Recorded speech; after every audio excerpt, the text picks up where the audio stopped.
This is Winnipeg Sports Talk Daily with Andrew Hustler Paterson and Michael Remis.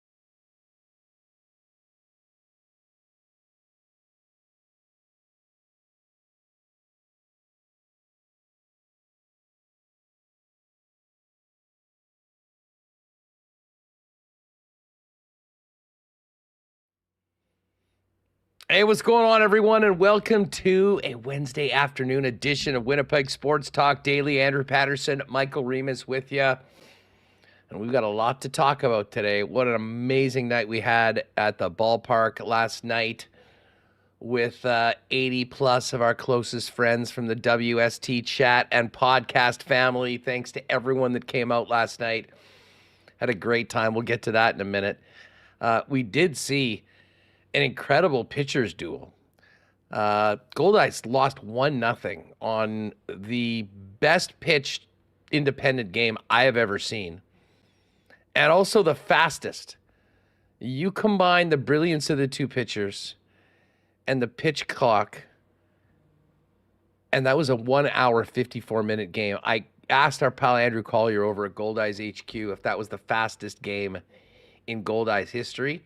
Not quite, but right up there. And listen, I would have loved to hang around that awesome patio that we had with everybody for longer, but it did give us the opportunity to find a spot to watch the third period of the Oilers Panthers Stanley Cup Final Game 5. And holy smokes, we have a series, people.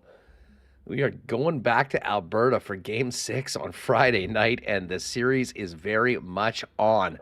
So we're going to talk about that coming up. It should be a real fun show, though, as we get ready for Winnipeg Sports Talk at the NHL Draft all next week, presented by Coolbet. We're going to have Shane Malloy jump on the program. We'll talk to Shane a little bit. We'll get his thoughts on the series for sure, as well as a little bit more of a deep dive into the young men that are going to hear their names picked in Vegas at the Sphere a week from Friday.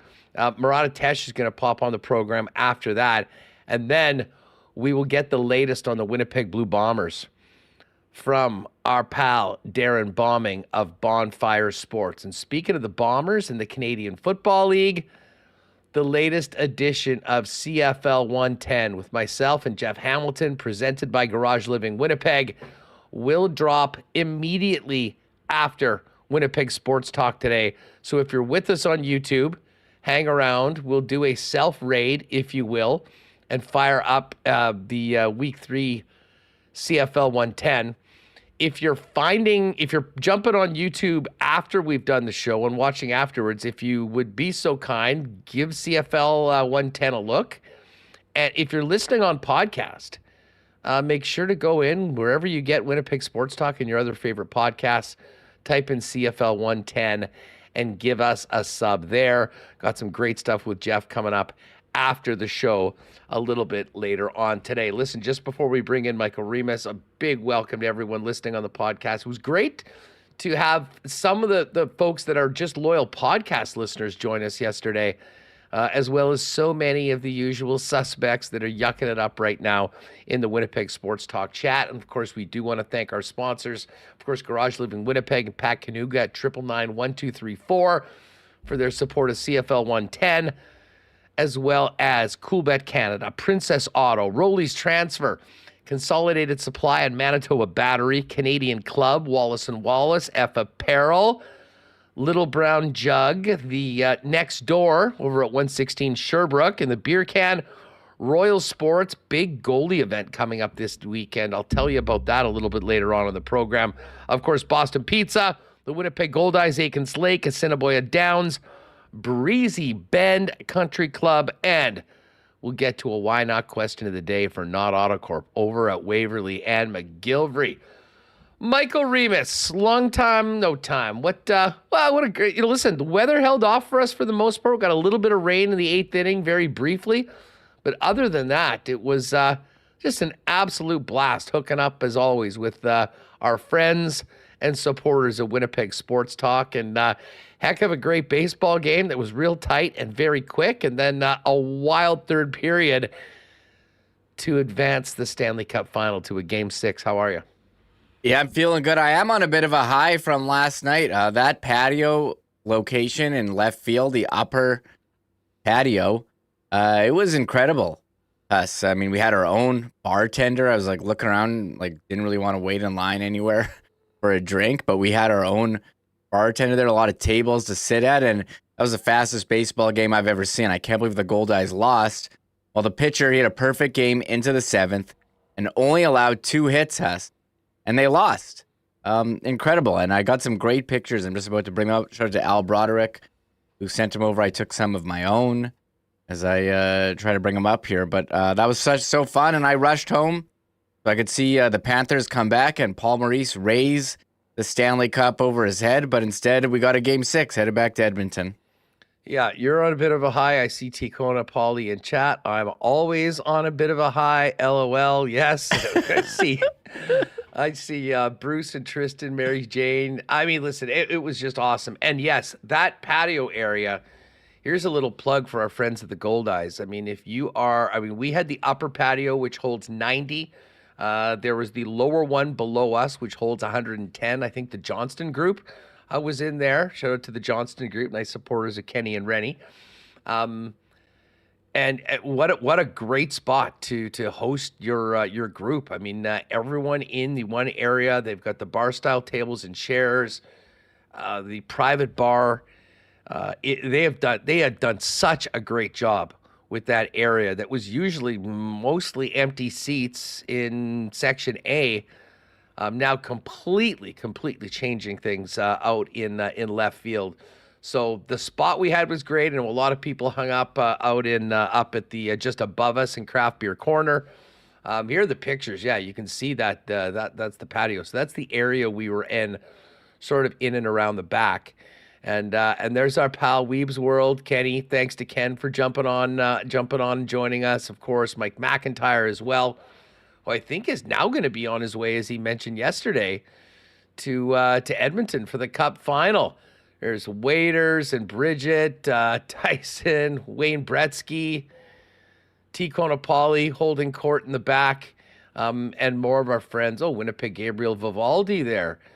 It was just awesome. I mean, it's nights like yesterday, Reem, where it's always fun interacting with everybody in the chat every day. But I have to say, it just reminds us of the incredible support that we've got from everyone. There's a great picture of the whole gang. There's Greg in the back. Gregory now with the signature black Stetson that is now a part of his outfit everywhere. And a special thanks to Derek Schmidt and Zoltan, who helped us immensely at the table in the front as we were greeting everybody, giving out the koozies, name tags for everyone with their YouTube handles. And there we go. So, overall, can't thank everybody enough for helping us out. And it turned out great. And I think that the reaction that we had to that one, Reem, we'll definitely have to do another ball game later on this season, maybe as we get kind of later into the second half of summer and get people out once again, whether we do the patio or whether we just do tickets. Everyone, there's our buddy Sam Crow too. It was great to meet Sam Crow for the first time. Pal Jay Sheps from Retro Winnipeg TV. It was a who's who for the most part of the WST community last night, and could not be more thankful for everyone's support. And I was glad everyone seemed to have such a great time. Yeah, again, that location was fantastic. A lot of fun. I guess the only downside was, I thought the weather was going to be a mess. I brought a toque and gloves. Like I thought it was going to be like 10 degrees, but I was wearing 2 jackets. I didn't even need them. And the only downside, it rained a little bit. It wasn't bad. Some people had umbrellas you could cover easily. I just put a hood on.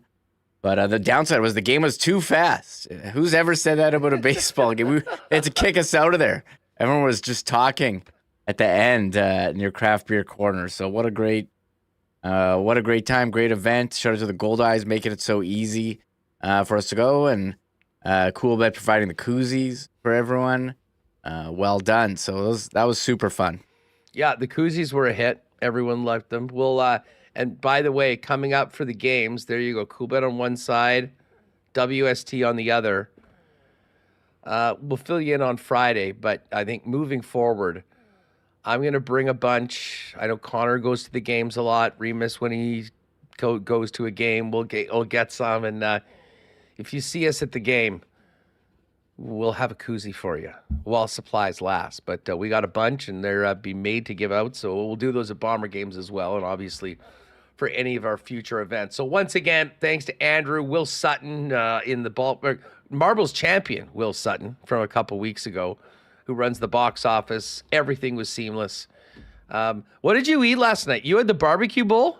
Yeah, I had the barbecue bowl. It was huge. I was like, oh, they started filling up. I was like, oh, I'm gonna have to eat all that. But yeah, I was pretty hungry. I was stressing out, about coming. I always get very stressed about these events, but I always leave having stress enough that you left everything at home and had to double back and then come back later. Some people ordered merchandise and hoodies and stuff, so I had to bring them, and I forgot them. And at halfway there, I had to turn around. So yes, stress level was up there. A lot of traffic in Winnipeg these days. Seems like every street is under construction. It's funny you say that. It's funny you say that. Obviously, doing the show remotely and not going into an office every day, you forget about what is involved in the commute that many people go through every day. And with this city torn up to an extent that I can't honestly ever remember, at least around where I'm at. I mean, Grant is a mess. You've got stuff going on Pembina Highway, basically everywhere. If you have a long drive, you need to think about that in advance and add some significant time on it, especially in and around rush hour. But listen, it all worked out great. We'll do it again soon. But thank you again to everyone that came out and joined us for such a great night at the ballpark for our first WST patio party. And again, we will do another event later on this year. Stay tuned to WST for more information on all of that. Moving on to the second game, Remis, and that, of course, was the hockey game. I got to shout out Sam Crow because he was sitting beside me up on the rail in the patio for the second period of the hockey game, and it was very nice to be able to eat my butter chicken, watch the baseball, and keep my eye on everything happening in the game. But ended up getting back to it, and man, 4-2 after the second period. There's some people watching the game there on that picture. 4-2 after the second period. An early goal off a turnover. Adam Henrique. I mean, you see the opportunistic nature of the Panthers. Can't clear it. They keep it in. Boom, boom. It's in the back of the net. And that was early in the third. And credit to the Oilers. I thought that they defended as well as maybe any point in the playoffs this year. It kind of reminded me of what they did at Vancouver. And they did it for a good period of time. Connor McDavid was brilliant. I mean, 2 goals, 2 assists only tells half the story. His speed, like when he is engaged defensively, with the stakes and where they are right now, he's one of the best defensive players. I mean, he just simply closes up any gap. He's got a great stick.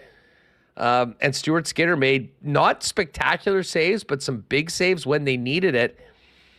And all of a sudden, the Oilers are halfway there to a stunning turnaround in this series, and the Florida Panthers are making the trip that they did not want to have to make, another flight to Edmonton for Game 6 on Friday night in what should be absolute pandemonium in the Rogers Arena and in the Ice District around downtown Edmonton.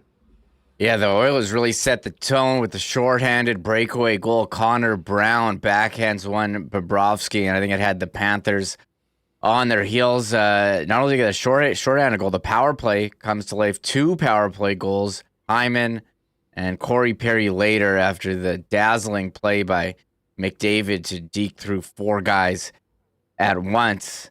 Absolutely incredible. The stats and all the numbers and all the records coming out of the Oilers after this game. You had Bouchard, 3 assists, setting the record for most assists by a defenseman in a Stanley Cup playoffs. McDavid joining Gretzky and Lemieux as the only players to have 40 points in the playoffs. McDavid and Gretzky, the only players to have 2 4-point games in a Stanley Cup final. McDavid, the only person ever to do it consecutively.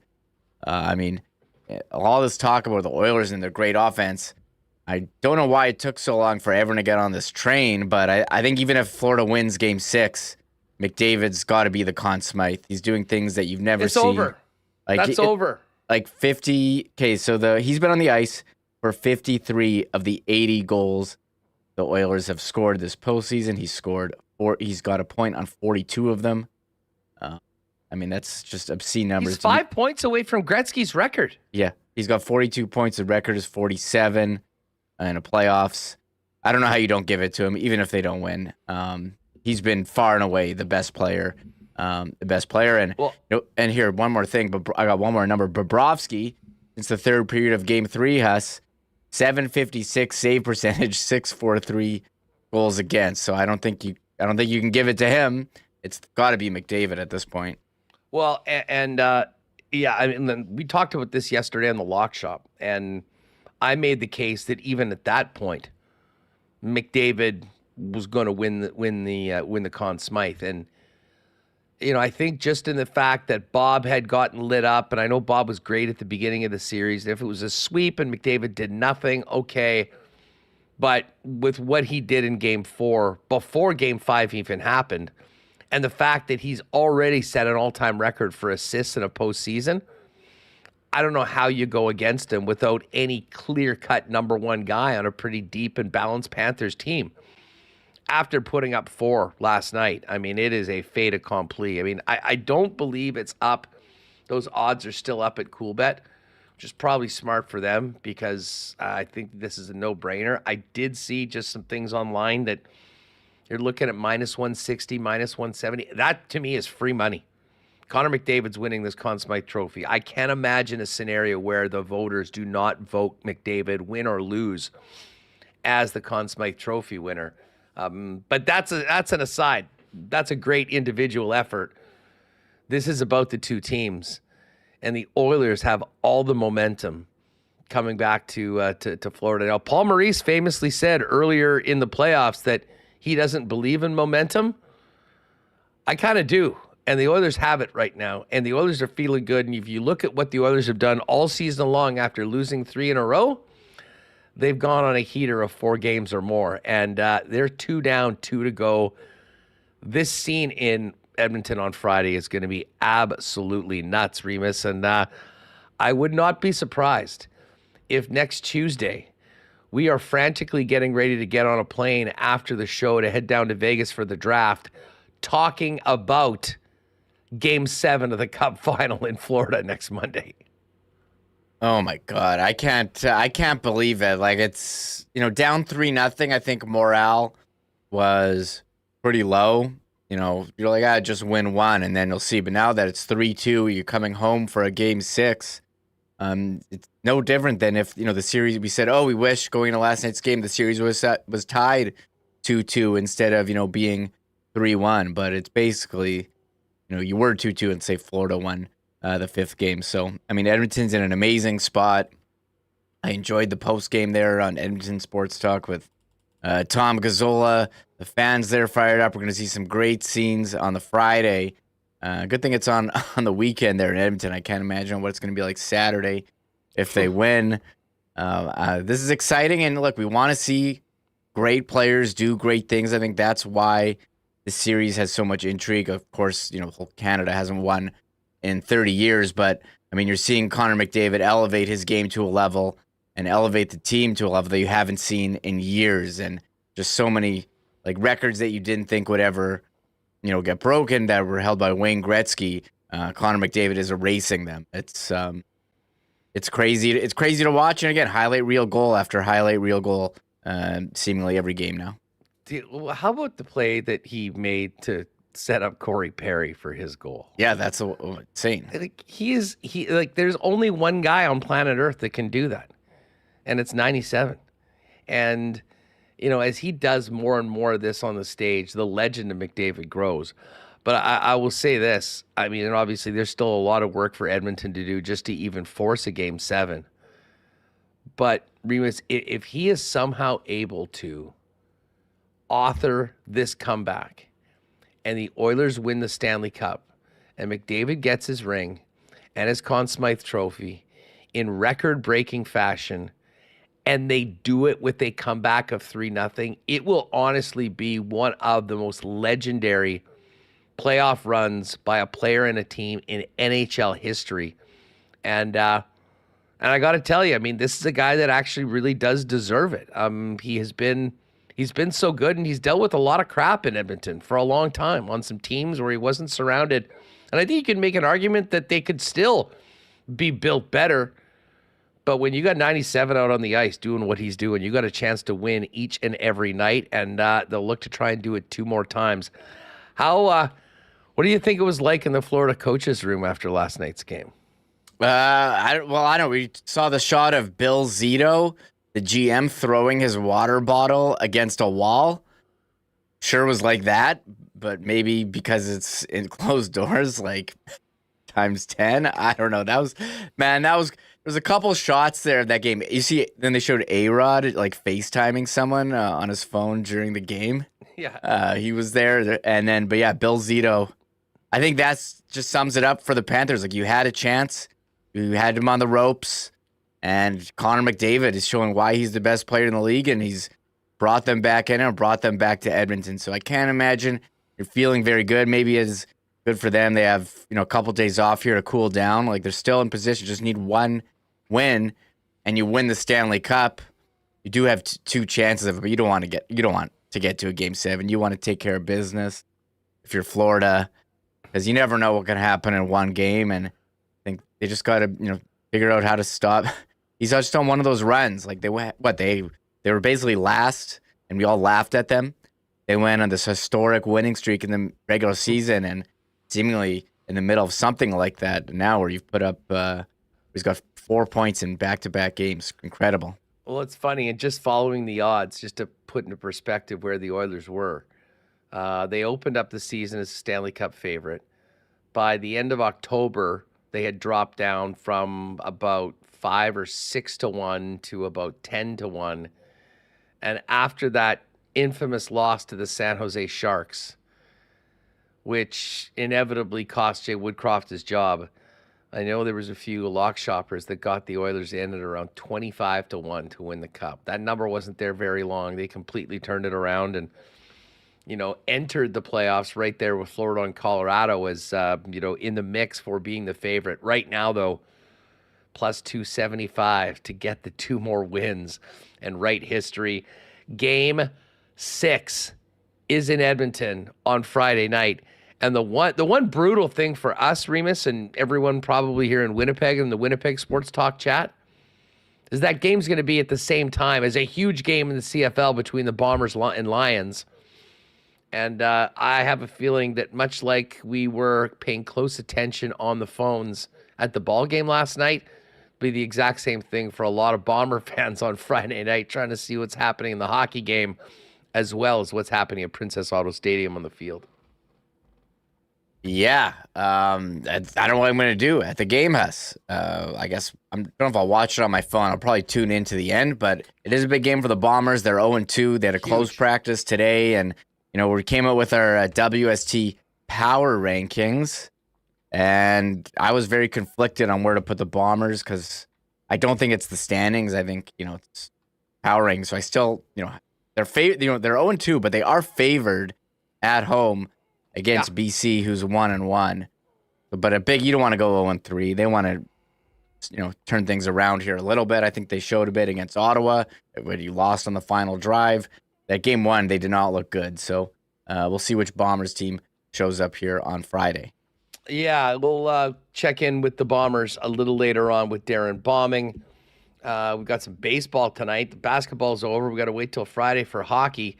So we'll get to those Coolbet lines a little later on. But right after Winnipeg Sports Talk today, a new edition of CFL 110 brought to you by Garage Living Winnipeg. If you're interested in seeing how your garage can be completely redone and turned around to an incredible new part of your home, give our pal Pat Canuga a call at 999-1234. Do want to thank our pals over at Roley's Transfer. Oh, there's the some of those garage living picks. Man, it's incredible what Pat's able to do with the. You can find out more at garageliving.com. And again, we'll tell you more about garage living when we get into CFL 110 a little bit later on today. But if you are just checking it out through on Winnipeg Sports Talk, hit Pat up 999-1234. If you do have a move this summer or heading into the fall, we know how stressful that can be. Let the experts at Roley's Transfer help make your move as smooth as humanly possible. Hey, they've been doing it for over 60 years. Family owned and operated right here in Winnipeg. And they've become the most trusted name in moving in Winnipeg and southern Manitoba. They've got extensive logistics business, which takes them all around the city and southern Manitoba on a daily basis, which means flexible times, flexible routes, and great prices for you. And to find out what it's going to cost for Roley's to do your next move, go to their beautiful new website at roleys.com. Top right corner, there's the Request a Quote tab. Click on that. Let them know where you're moving, when you're moving, and how much you're taking with you. And they'll turn it around with a quick and very competitive quote and get you on to your next spot. For your next move, contact Manitoba's most trusted name in moving services for over 60 years. Find out more and request your quote today at roleys.com. Our friends at Consolidated Supply are gangbusters right now into the summer. They've got that incredible new line of Crest power tools, including the satellite-guided RTK mower, which takes all the work out of taking care of your property. But listen, they're also the leaders in irrigation systems, artificial turf, golf carts, and other great options for your property, including hot tubs and amazing outdoor kitchen options. And of course, they're the leaders in small engine parts and repair. Pop by and see them today. Open to their showroom, open to the public, 1395 Niagara Road East, or find out more online at cte.ca for our friends at Consolidated Supply. And just before we talk draft, listen, for those tools and the toys you're using on the weekend, whether you're on a boat, a camper, ATV, you got to have power for that stuff. And listen, when it comes to batteries of any make, model, shape, size, Donnie and the gang at Manitoba Battery are the spot to take care of all of your battery needs. Shop local, get the best prices in town, beating the pants off the big box stores. And even better, they'll deliver it to you for free anywhere in the city of Winnipeg with any purchase over $60. Got a big power sports battery sale on right now.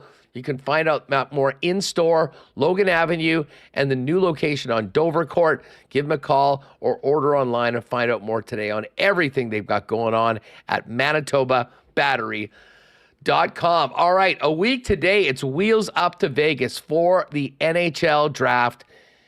I cannot wait to get out there. Should be a really interesting week for the Winnipeg Jets and the league. But when we talk draft, by the way, Coolbet presenting all of our draft specials. Incredible support from Patty, Jake, and the gang at Coolbet. We really appreciate that. But when it comes to draft, we always got to hit up our guy, Shane Malloy, Hockey Prospect Radio, who joins us now getting ready for a big week at the Sphere in Vegas. Shane, what's up? It's great to have you back on the program. How are you? Thank you, sir. I'm great. Just patiently waiting for Friday to come because I'm going into Vegas early. So it's going to be a great time. I'm really excited. One, I love the draft. But two, it's in Vegas. As far as I'm concerned, the NHL could rotate it between Florida, Nashville, Montreal, and Vegas every 4 years. It would be fantastic.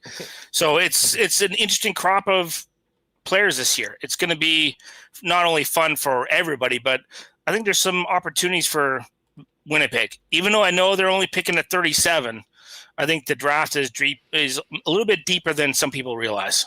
Well, listen, just before we get to that and focusing on the Jets, but also, your list, Macklin, Celebrini, the top spots, just quickly have to ask you what you've thought about the final. And the Oilers, you're going to be getting into Vegas, maybe time to put a little scratch down on the Oil to see if they can make it to Game 7. How have you enjoyed the final, and what do you make of the fact that this thing, after being 3-zip, is on its way back to Northern Alberta?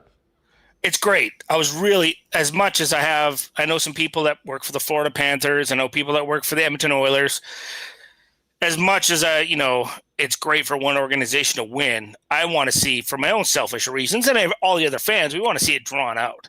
So the fact that it's going to Game 6 in Edmonton, like, the Edmonton fans are crazy. They're just as crazy as the Winnipeg Jets fans. The loudest building I've ever been in was Game 6 Stanley Cup Final with Carolina and Edmonton, and I was sitting beside Mike Brophy from the Hockey News. It was so loud, we actually had to pass notes because we couldn't even hear each other speak to each other. It was ridiculous. So I'm sure it's just going to be equally as chaotic, and we'll see what Edmonton can do if they can force a Game 7. In my pool, selfishly, I had Florida in 6. So I'm kind of crossing my fingers I'm going to win my pool. Because we have a big pool that goes on at SiriusXM at HL Network Radio. So, and I'm right at the top with Russ Cohn and Anthony Stewart. So I'm kind of hoping I can beat those guys. Well, a win for Florida would disappoint a lot of people in Northern Alberta and across the country.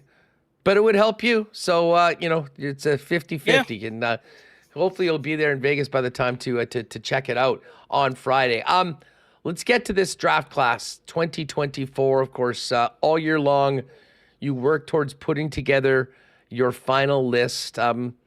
Overall, Shane, how strong is the 2024 class of prospects for the National Hockey League? Well, I think it's above average in terms of quantity.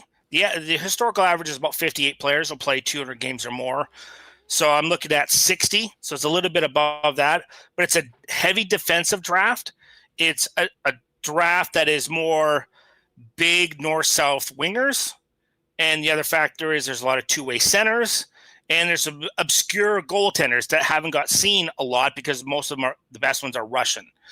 And it's funny because I was at the Combine. There was other draft pundits there. And they were sort of like humming and hawing about the draft.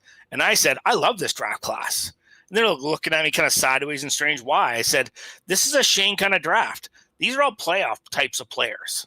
They're like big forwards, go up and down, north, south, bang bodies, greasy area, big, lanky defensemen that take away time and space and can punish you, and goaltenders that can make some big saves. None of the fancy type players, and there are some, obviously, but it's more aching towards that type of player. So for me, this is my kind of draft, so I'm very excited about what that will look like because there's players who will get you to the playoffs, and there's players going to help you win. And I'm more interested. If you look at my draft list, it'll be obvious to you what my preferences are and what I value because it's those types of players that really become more prominent on my list overall. Shane Malloy with us getting ready for the draft. WST at the draft begins Wednesday, presented by Coolbet. Listen, the huge win for the Sharks, one of very few this year, was in the draft lottery. They're getting Macklin Celebrini. In a lot of draft lists I've seen, it's Celebrini, big gap, and then other players. You actually have 2 A+. Artem Levnishov. We talk about him in a minute, but I mean, just from your perspective, you covered a lot of number 1 overall prospects. We know Celebrini's going to be going to the Sharks. How special of a player is he, and how would he be compared to some of the other number 1 overall picks in recent years, Shane?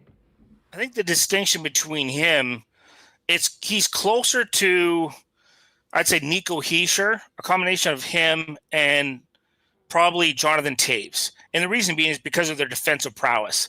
And one of the things that Celebrini takes pride in is playing defensively and having really good habits and understanding when you don't have the puck, you have to get that puck back as quickly as possible and reduce the number of scoring opportunities against your team. And I think he plays such a mature game, but still can produce points. And he recognizes that the quicker you get the puck back defensively, the faster you can turn in transition and get points. And he's going to go do that first in that respect. So that a part of his game, I think, is what sets him apart from other first-round picks. So we look at, Alexis Lafreniere, who's been really good this year as a winger, but the separation, he's not – like if I had a choice – and I said this on air already, so I'm not going to back down from it. But I have a choice between him and Bedard. I'll take Celebrini.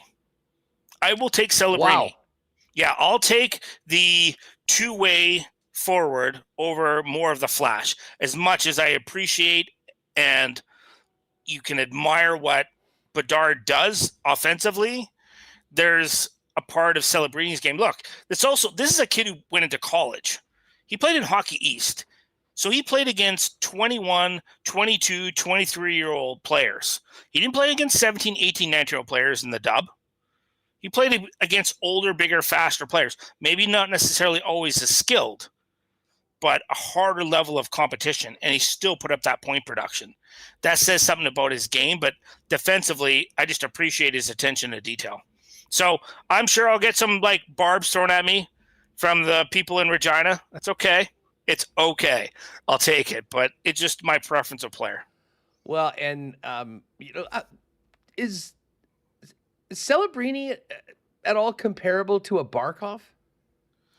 Just a smaller body. Like Barkov's a huge horse. He's a big, big man. And, you look at Celebrini, he's probably going to max out 6'1", 200 pounds. He's going to be more in the Jonathan Taves kind of a build. So, but they play some similar styles in terms of their attention to detail off puck.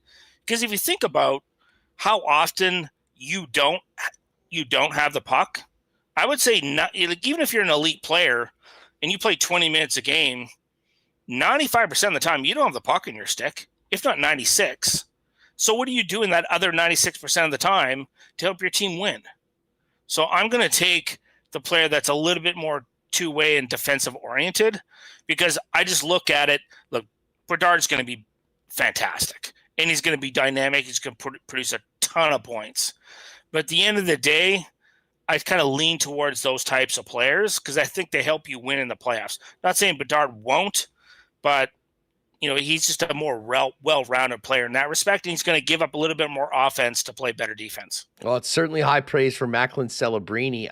You have one other player with an A+ grade. And to be honest, it goes, after Celebrini, 4 straight defensemen on your list.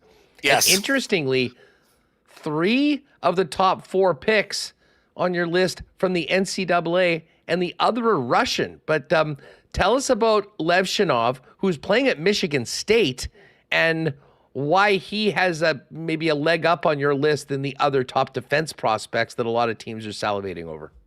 Well, it's also, he has a combination of size at being at 6'2" and already 200 pounds as an 18-year-old, which is, that's a big body already. Skating ability, I think offensive and defensive hockey sense are both very good. I think defense is bordering on elite in terms of that respect. Very good puck support, puck habits, defensive habits are all very, very good in that respect. I think he can play on run a power play at the NHL level. I think he's going to be PK number 1 in that respect. So I think he has all those tools that are very good or higher across the board in that respect. Great personality. He's going to be a fun teammate. The guys in the room are going to love him. And that's where he was the only defenseman I had who I felt comfortable in saying he was going to be a number 1. Like the largest percentage of him playing at the NHL level could be as a number 1. And that other grouping was going to be probably more, maybe a 1 or a 2. But he was definitely a 1. And it's impressive. Once again, he's defending against college level players and college age players, not playing against the CHL, who are 3 years on average younger.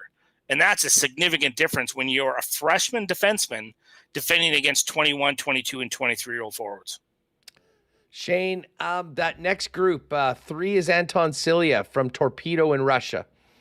Ziva Boyum in Denver, NCAA, also on the blue line. Sam Dickinson, London, in the Ontario Hockey League. these guys all project to be real top, but as you just mentioned, Levshunov, the most likely to become a clear number one. And they're all left shots too, except for Levshunov. How important is handedness when it comes to the wants and needs of NHL teams? Well, if you can get a right-handed shot, it's a bonus. It's like that's the cherry on top in that advantage. The majority of players are left-handed shots, but certainly it's a consideration. So if everything's being equal, you'll take the right-handed shot. And you look at the defenseman, and one of the things I go back to when I'm building my list, and mine's pre-automated. So what I do was I punch in all the data throughout the year, all the information I need, all my scouting reports, and it'll spit out a list. Now it's in tiers, and inside the tier, I can move the player around, but I can't move them outside that tier. So that I can only manipulate in because it's a self-correcting mechanism for myself, right? So I don't cause myself some mistakes.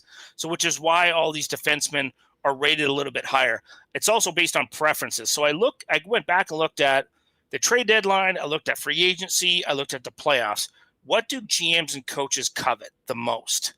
And they weighted it appropriately for that, which is why my defensemen tend to be a little bit higher in that respect. Because what is the cost of getting a top pairing D-man in free agency or at the trade deadline? It's an astronomical cost.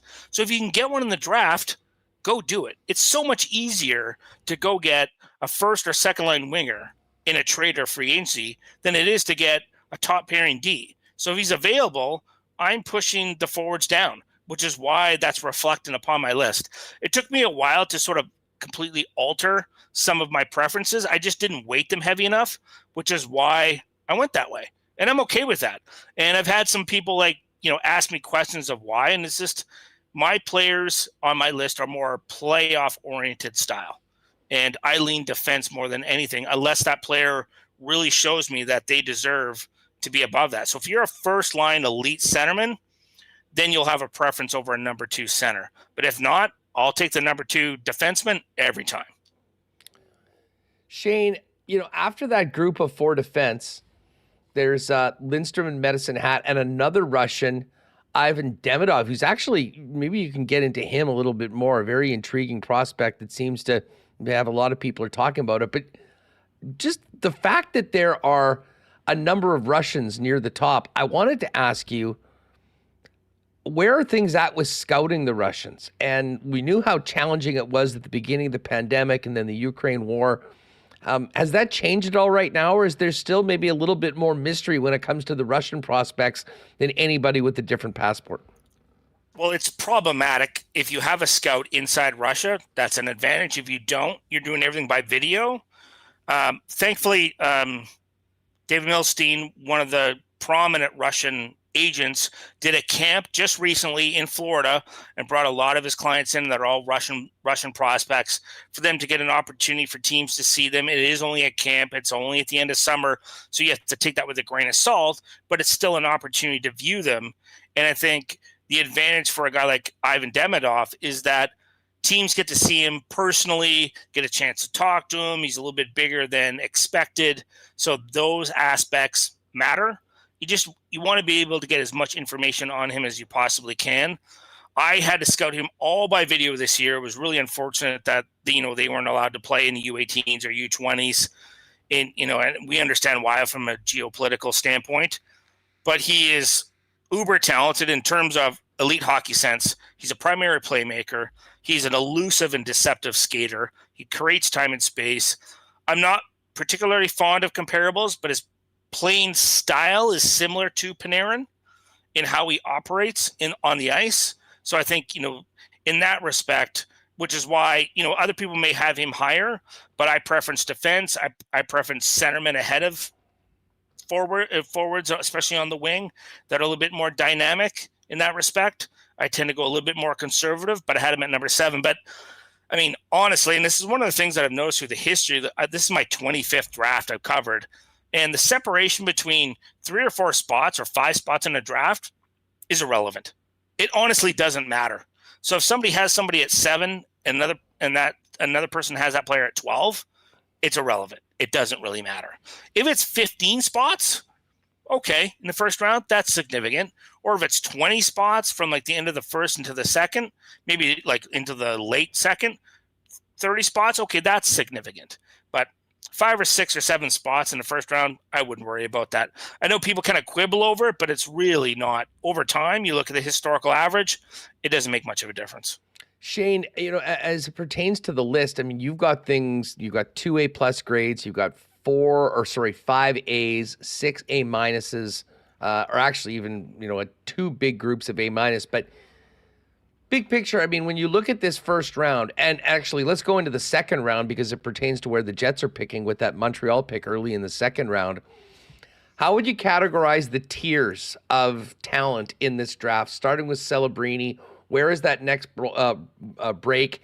And at what point do we get into that area where, one team has a guy at 15 and one team might have him at 28, and, you're seeing some major differences of opinion of prospects from tier to tier? Well, that certainly happens, and I've spoken to a lot of scouts and directors of scouting about putting their lists together, and their process is very similar to mine. It's just based on what their preferences are and what the general manager wants, what type of player they want, and what they have currently in their system. So when they talk about best player available, it's kind of an ambiguous term because it's really based on the individual and the organization, what they deem is best player, because it's not the same across the board.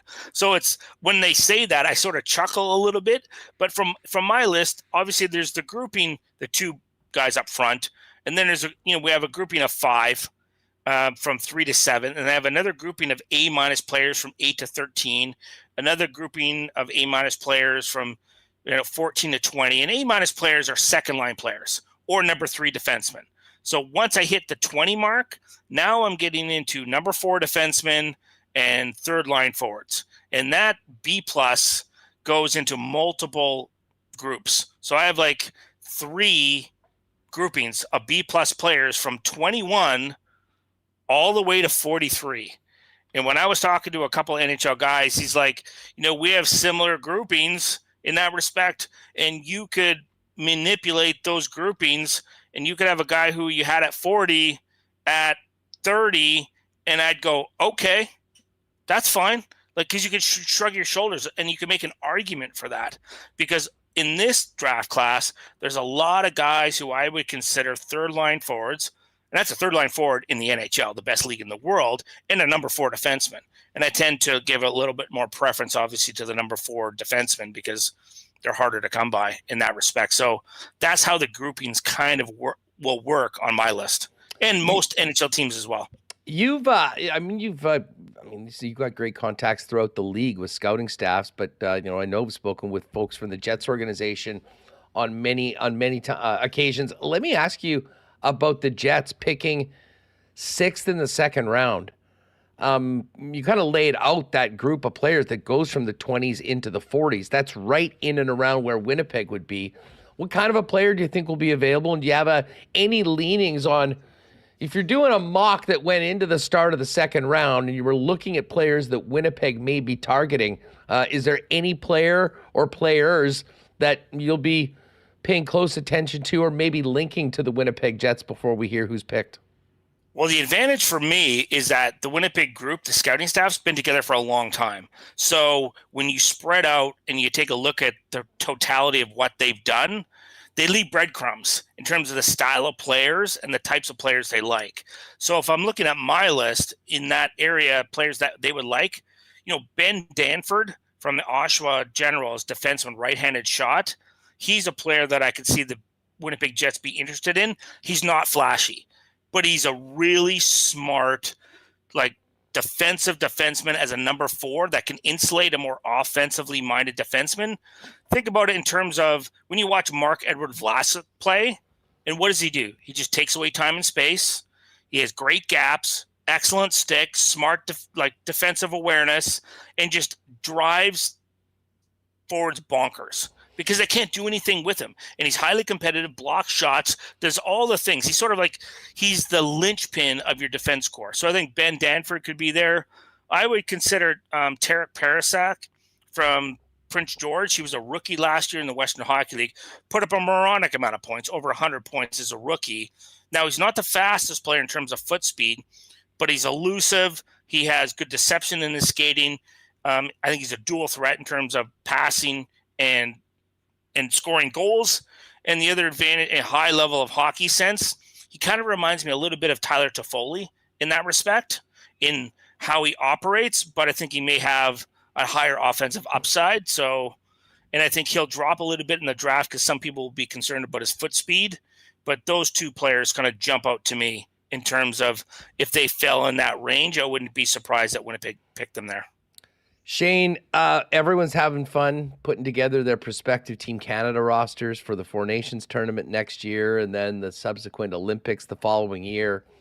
And whenever we talk Canada, we talk about goaltending and wonder what the heck happened to that era where there was Patrick Roy and Martin Brodeur and Marc-Andre Fleury, who albeit is still in the league.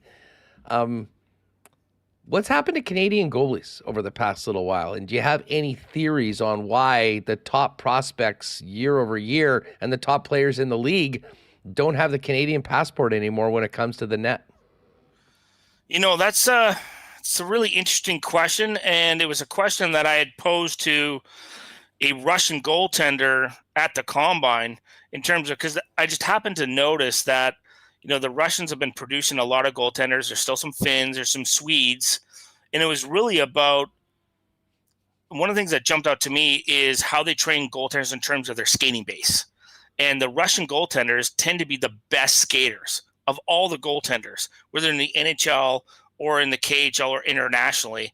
And it was one of the observations that this young goaltender had made as well, because he had thought, you know, that's something that jumped, like how strict the Russian training is when it comes to goaltending.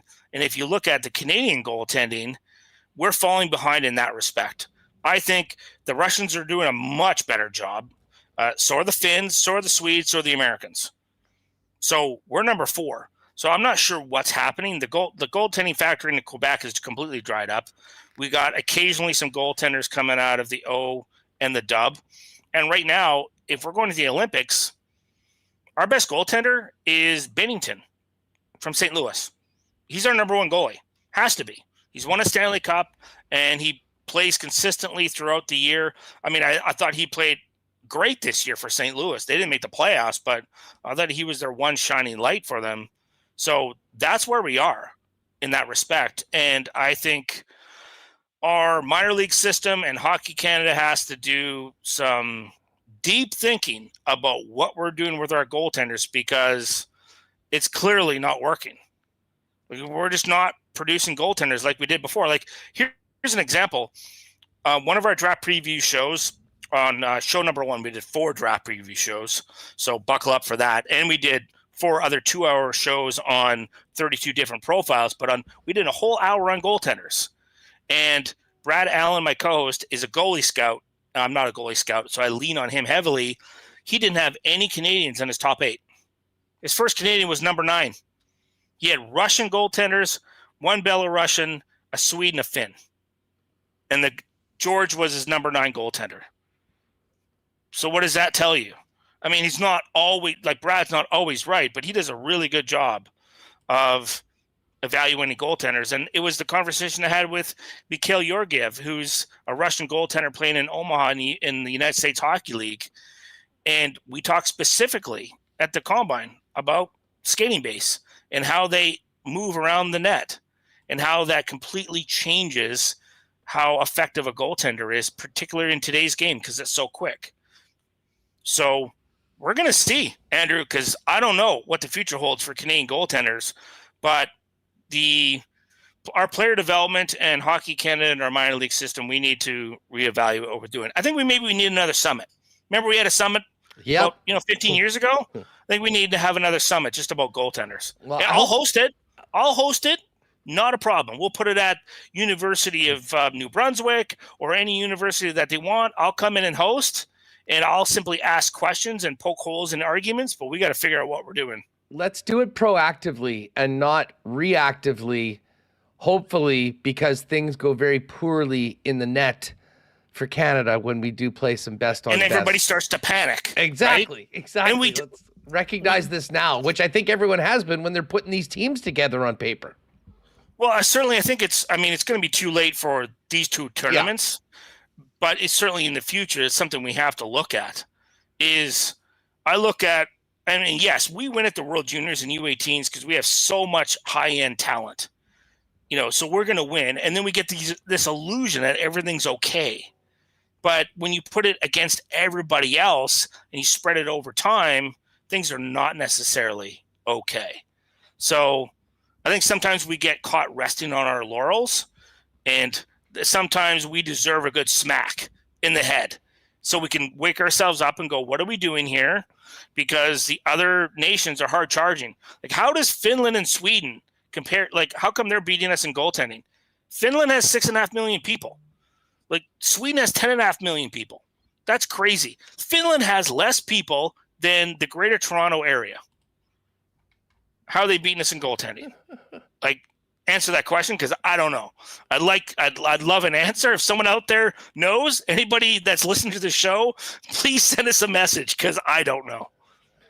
Shane Malloy with us here on Winnipeg Sports Talk Daily. Shane, let me, before we go, ask you one other question, which I always love hitting you with.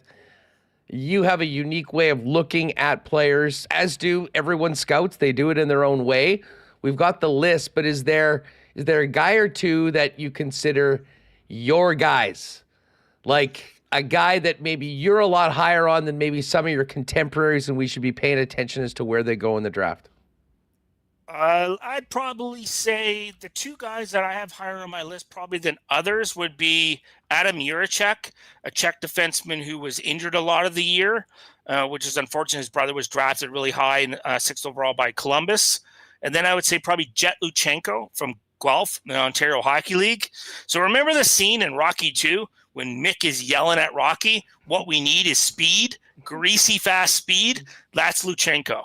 So, but he's a playmaker by trade. He's 5'11", about 190 pounds. Kind of reminds me a little bit of a combination between probably Robert Thomas in St. Louis and then Vincent Trocheck. If you smash those two players together, that would be Jet Luchenko.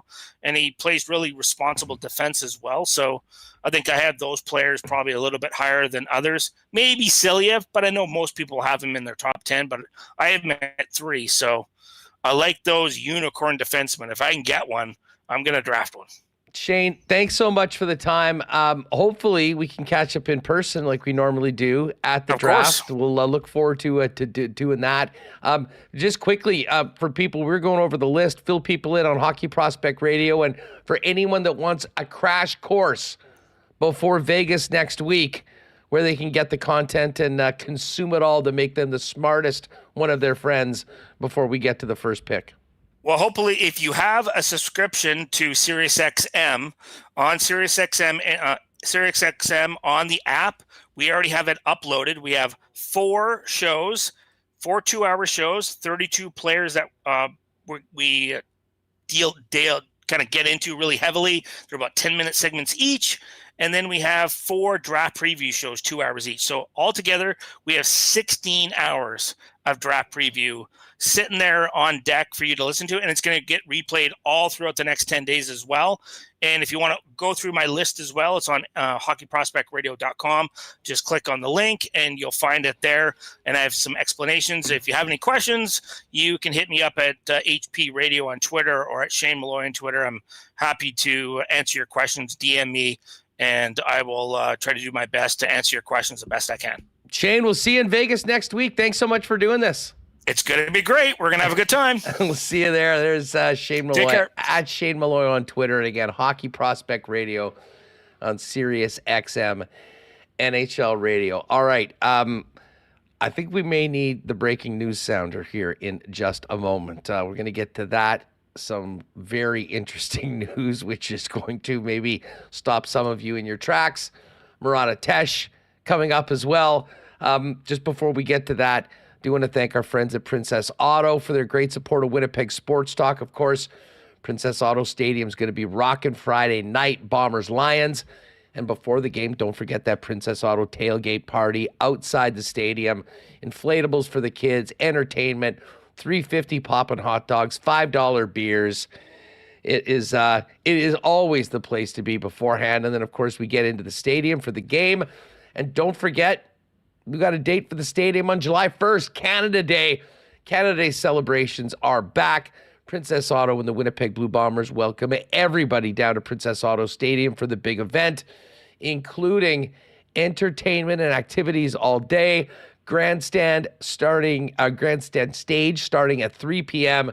Headliners, Sam Roberts Band, Doc Walker, fireworks at dusk, and it is all 100% free, brought to you by Princess Auto. And hey, if you're looking for the best deals on the most unique assortment of tools and equipment around, pop by and see Princess, Panet Road, Portage Avenue West. And you can always shop online 24/7, 365. Speaking of shopping, there's going to be quite a few people shopping for Canada's favorite and most famous Canadian whiskey, Canadian Club, at Princess Auto Stadium on the weekend. Of course, you know Canadian Club is the official spirit of the Winnipeg Blue Bombers, and available throughout the stadium, and of course at your local Manitoba liquor marts as well. And hey, summer, we're going to have some beautiful weather. Great time to try, if you haven't already, the Canadian Club and Ginger Ale premix cocktails in cans. A favorite at Princess Auto Stadium for Bomber fans, and a favorite for your next outdoor weekend drink. You can pick up those at vendors as well. So take a look for CC and Ginger in cans when you're at the beer store the next time. And again, Manitoba Liquor Marts for all of the amazing Canadian Club line of products. Got to shout out our friends at Wallace & Wallace. Gang, if you have fencing needs, you know where to go. The experts since 1946. If your property needs the security and protection of a new fence, or if winter did a number on your old one, they've got you covered. Pretty much every kind of fence you could need: vinyl, ornamental, welded wire, chain link, or wood. And if it's time to replace your garage door, they've also got Winnipeg's largest selection of overhead garage doors.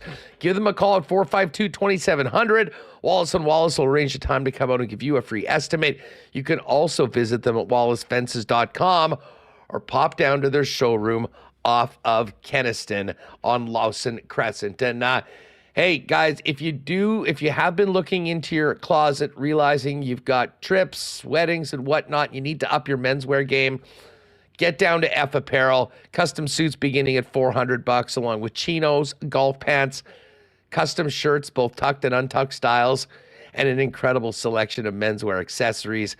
15% discount for wedding parties as well. So if you're standing up for one of your friends or having a wedding yourself, make sure to talk to the guys at F about a great deal to make the fellows look amazing for the big day. F Apparel, 190 Smith Street.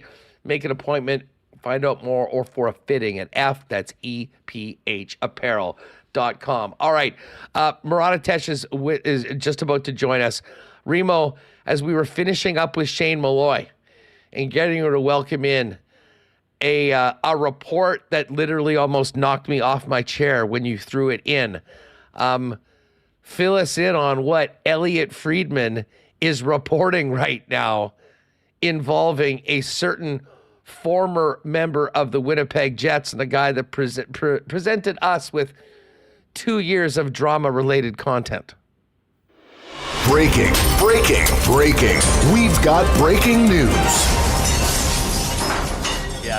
Yes, we're a week early, Huss, but we have a trade to announce.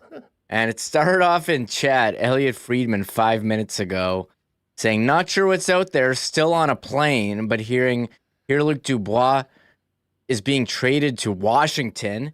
And then he says, believe Darcy Kemper is the return. And then Pierre LeBrun just followed up on his feed. Hearing Kings and Caps finalizing a trade involving Pierre-Luc Dubois and Darcy Kemper. The trade is 1-for-1. PLD for Kemper. No salary retained. LeBrun adds, Dubois' no move was kicking in July 1, so he didn't have to waive. But I'm told he's excited for the trade to Washington. No salaries being retained on either side of the deal. LA's been looking for a goalie. They get one in Darcy Kemper, Huss. He's 35 years old. as I bring up cap friendly. 34, sorry. $5.25 million AAV the next 3 seasons. When's his birthday? Oh, he just had a birthday. So, yes, he's 34. Turns 35 in May of next year. So the trade, 1-for-1. Pierre-Luc Dubois going to find himself in Washington starting next season. This is wild. Well, listen, let's bring in Murat and get right to it. Murat, I thought we'd be talking about the Cup final and about the upcoming draft and some Jets off season, but what's your reaction to this breaking news? The 1-year experiment of PLD in LA is over, and he's being moved to the Washington Capitals.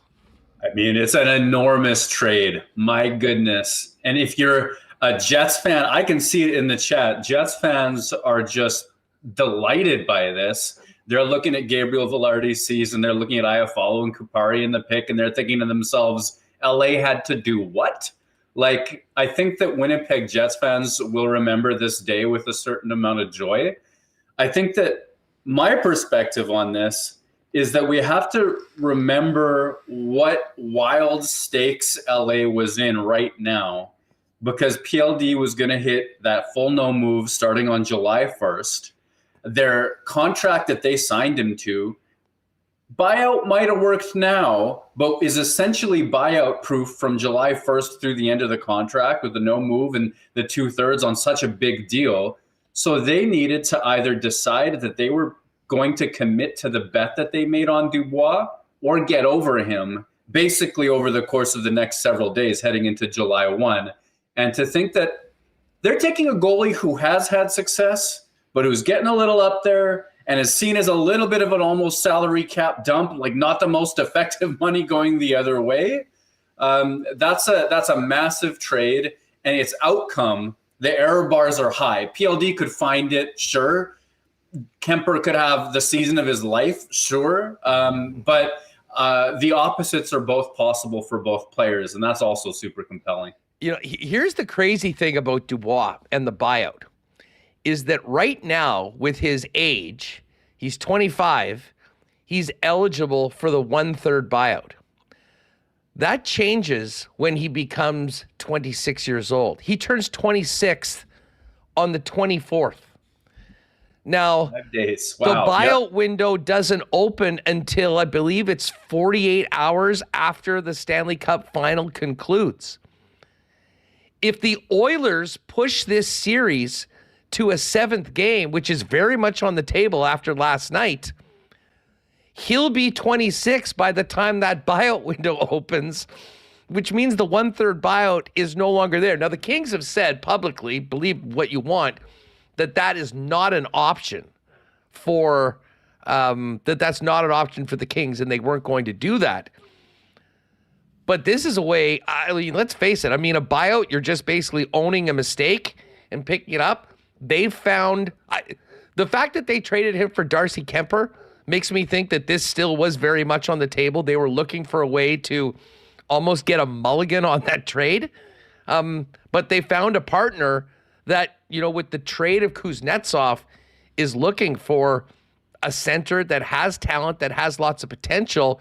And I think you could argue that the Washington Capitals, despite what they're taking on contract-wise, are really buying low on a guy that was thought a lot more highly of around the league a year ago when Kevin Cheveldayoff got what he did for PLD at the draft. Yeah, that's absolutely it. I think you've summarized it perfectly. And to mention his birthday about the buyout, this might be it's crazy. And the Oilers win yesterday. I'm getting my days of the week wrong, but I watched it. Likely is why those talks picked up and moved to finalization, you know, today. That makes sense to me. Well said. And the idea, though, that they're buying low, the Washington Capitals, I think is exactly spot on. You can see the Kings get about $3.25 million of cap savings in addition to the fact that they have a goalie, and we know a goalie is a big deal for them. But if you thought a year ago, 2 years ago, at any point that a team could acquire Pierre-Luc Dubois, who is still 25 years old until June 24th, 26 years old, through the heart of this career at $8.5 million for I want to say a throwaway for a bit of a salary cap dump, a goaltender that you have replaced within the organization as well. If the Capitals hit on this, it will be seen as an enormously shrewd deal, like a bet on a buy low player. If they miss, I think everybody will understand the bet. Really, like if they miss and he's fine, well, hey, the cap just went up compared to when the Kings signed him at 8.5. They'll still have the relatively young player or a mid-aged player or a prime-aged player at an important decision. He doesn't have to be that good for it to be a good trade for the Washington Capitals. You know, I'm just I just pulled up the tweet from the Kings officially announcing the trade, and it's very simple. We've acquired goaltender Darcy Kemper from the Washington Capitals in exchange for forward Pierre-Luc Dubois. And I'm just going through the comments, and you can imagine what's going on. Thank God. No way. We really escaped the PLD nightmare. I can't believe it. Throw a parade. This is amazing. At LA Kings. Finally, some good news. Victory in LA Day. And then things like, you know, thanks for nothing, PLD. It is truly stunning. When you think a year ago this week, we were in Nashville, that trade broke. We spent all of our time talking about what was coming back and the job that Kevin Cheveldayoff did in getting not just Gabriel Velarde, but Alex Iafallo, but Rasmus Kupari, and the Montreal pick that will be the first one made by the Winnipeg Jets unless they go into the first round with the deal at some point next week. It's just truly stunning at how terribly this went for Pierre-Luc Dubois after getting exactly what he wanted in LA with the Kings, and the fact that not even a year later, they're moving off this player essentially just to get him out of LA. Yeah, if there was a different backstory on the player, if he hadn't gone through what he did in Columbus, you know, asking his way out, if he hadn't been so sure on his way out of Winnipeg this whole time, you'd say, okay, a 25 turning 26-year-old player with his history, okay, he had a down year. So what? Great bet, Washington. But we're talking about a player on another fresh start. And the situation the Kings were in, trying to guess before his birthday comes up, like you said, is this guy going to be who we thought we were getting? Like, you know, there's time. Pierre-Luc Dubois' first couple of months in Winnipeg were awful. We remember that, right? Before he had some spurts eventually in his second and third year where he looked like a first-line center or sometimes a third-line center, or, you know, they were hot and cold to him. LA had to know now. They had to make that decision now. And the idea that, like, how's this for numbers? Pierre-Luc Dubois in LA, 1.7 points per 60 minutes at 5-on-5. That's sort of like a middle 6-point scoring rate at 5-on-5. Well, on Winnipeg, that would put him behind Cole Perfetti, Vladislav Nemesnikov, Gabriel Velarde, Kyle Connor, Tyler Toffoli, Sean Monahan, Mark Scheifele, Nikolai Ehlers, and also Declan Chisholm, Brad Lambert, and Nikita Chibrikov in limited minutes. Just in terms of how things worked out, whether he had nights where he felt like he was on his game or not, the guy didn't produce like an $8.5 million player would. All that talk about finding that place that, like, I like Pierre-Luc Dubois' interest in the world around him, the fashion, the music, the film, the food. I love the idea of him being starstruck at Nobu Sushi in Los Angeles. Like, I think that's just characterizing. But to go from a situation where, okay, the message is he's found his spot, he's at home, this is what he's always wanted, to this in less than a year is an absolute stunning turn. And what he does in Washington will decide. I mean, his legacy is half written at this point, but it'll decide if his final notes get written as a guy who just never was or a guy who finally figured it out, which he does have time to do, albeit. I mean, he is still signed until the end of the 30-31 season at $8.5 million a season. Now, you know, as we continue moving forward and the salary cap goes up, that won't look like maybe as massive a number as it does right now. But it still is an incredible gamble made by the Washington Capitals. And when you think of the baggage that this guy's going to bring to DC, I mean, he can't be so, he can't lack self-awareness enough to not realize, the way this is going to be interpreted and said. Going to be a really unique amount and kind of pressure on Dubois because the Capitals need him. And I mean, we can say, hey, they're barely giving anything up to get him. They're committing to $8.5 million up until 30-31. I mean, there is a huge risk involved on the cap side for a guy after things went so poorly last year. But man, is it going to be fascinating, the amount of pressure and the narrative around PLD right when training camp gets going. Everyone's going to say the right things. This is a big, fresh start. But I would say there'll be few people under more of a spotlight and a microscope game by game by game than PLD, even in a market like DC, which might not be like a Canadian market with that much attention on it. Yeah, it's interesting. Like Washington, I would say, is on the downswing of their era as a franchise. Their Stanley Cup in 2018, they've been declining since then. They're a bit of a bubble team right now. I think the most compelling thing about Washington is the Ovechkin goals record watch, perhaps, and then the organization's attempts to sort of get out from under Ovechkin and into the next era of Capitals history. I think that's the most fascinating thing. So in theory, with a couple years left on Ovi's deal, there's a little bit of Washington has a couple of years to get the good version of Dubois, a couple of years to figure out what its next era is. But that's the organization with, looking at it in a vacuum. With Dubois' history heading into this moment, the amount of fresh starts that he's had, the times that he's moved, and, obviously this one isn't his choice so much. It's the idea of an organization cutting bait on him a little bit early. There's so much scrutiny over him, just like you said, that even if I think he has kind of about a 2-year runway to figure his stuff out and become a more consistent version of himself before Washington is really pushing in the playoffs, I think that the amount of scrutiny on him, if he has a miserable first half of the season, like the emotional stress, the personal stress, he's got to be self-aware to realize that like his storyline as an NHL player is not going the way he would have dreamed of. And it's on him to fix that sooner, even if I think the organization can wait. I think that pressure on him is going to be pretty incredible. His response to it, I think a lot of Jets fans are already pretty sure it won't go well. I have a little more patience, but he's got not too many years to figure this out at this point.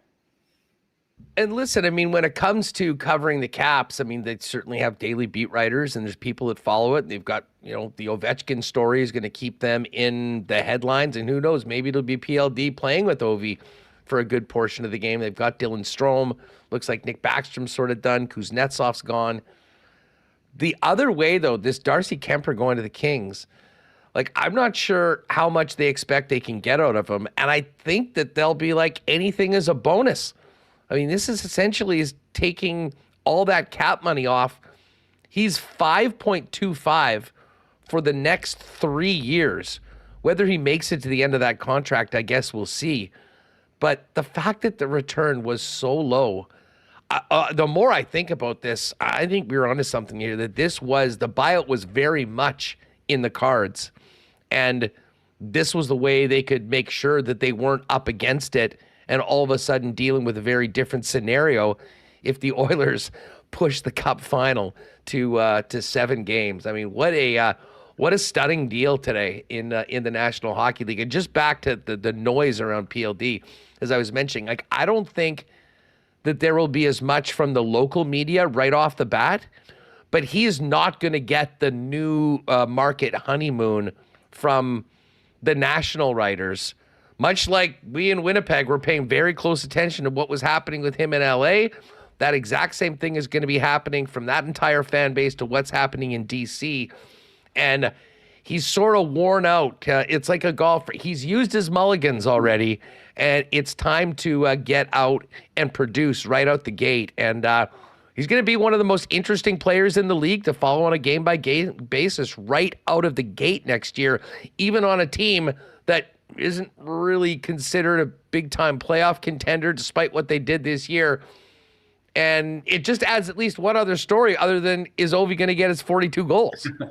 Yeah, 100%. It's kind of like You know, when the uneducated come from somewhere outside of Winnipeg and they have their preconceived notions of what Winnipeg is, they don't bother always doing the homework to figure out what it actually looks like here or what the line combinations are. I think that might be the treatment from afar that Dubois gets from the national media. This idea that they remember his backstory and his wanting out of two organizations and then the way that he got to Washington. If he has a great 2 weeks, nobody's going to notice it. It's still all going to be in terms of the way that he got there.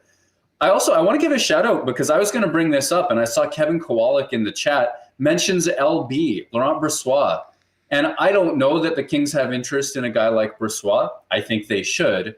Think about the cap swing on this. 8.5 from Dubois, and I think Kemper is 5.25.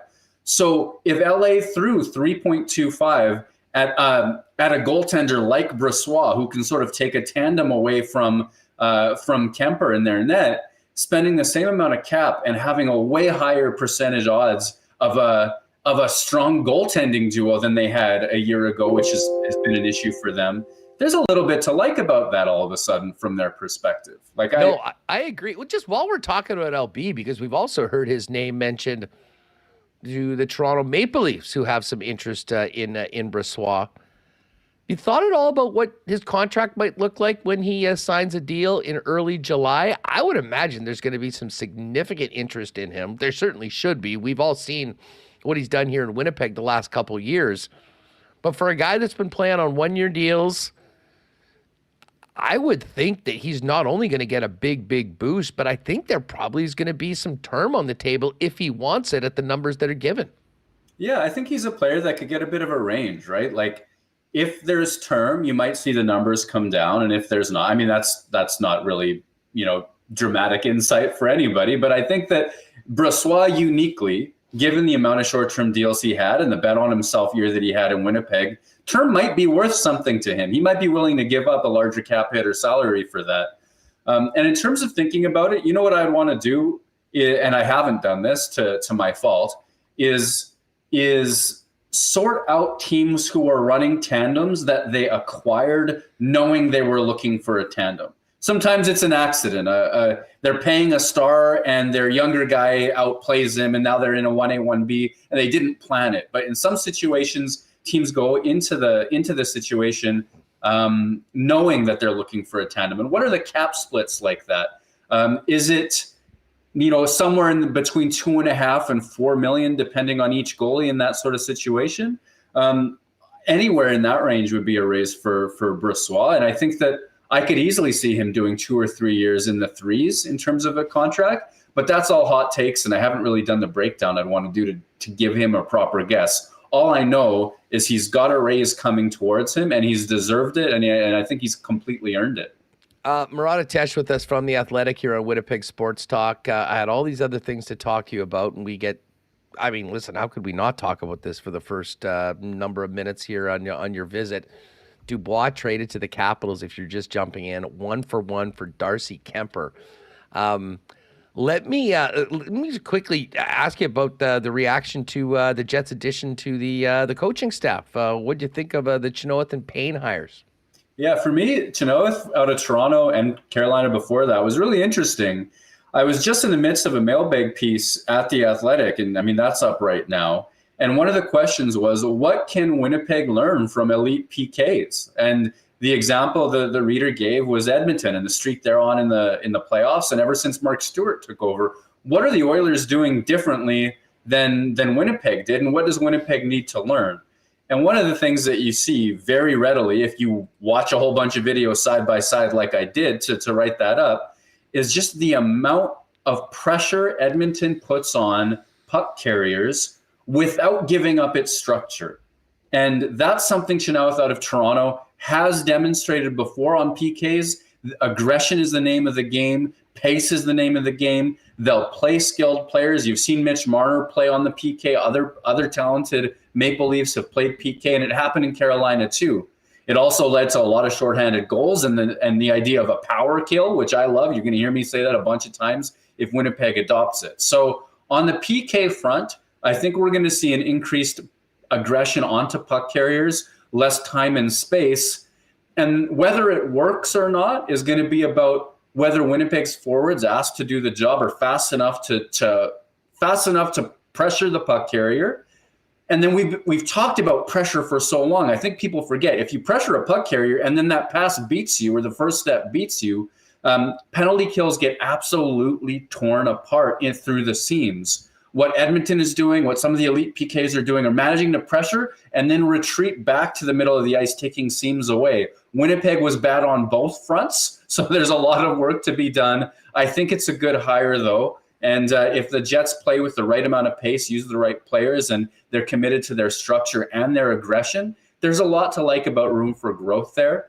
And then with Davis on the power play, I think people are looking at Ottawa and saying, hey, their percentages weren't so good. That was a problem spot. Not likely to be an upgrade. For me, it's more about the way that the group plays. I don't know what to expect. I haven't done as much video on that front in terms of how they're playing. I know they got a lot of net front chances, but when you have Brady Tkachuk whacking away at rebounds, you get a lot of net front chances. So I'd really need to do a better job than I've done so far in the last couple of days of getting the video, figuring out what he likes to do, and then evaluating kind of how the Jets players are going to fit. Because don't forget, when Velarde was quarterbacking things from the goal line and Sean Monahan was on the ice, the Jets' power play was actually above average. It was pretty good. It might not be coming from as far back as we imagine it is.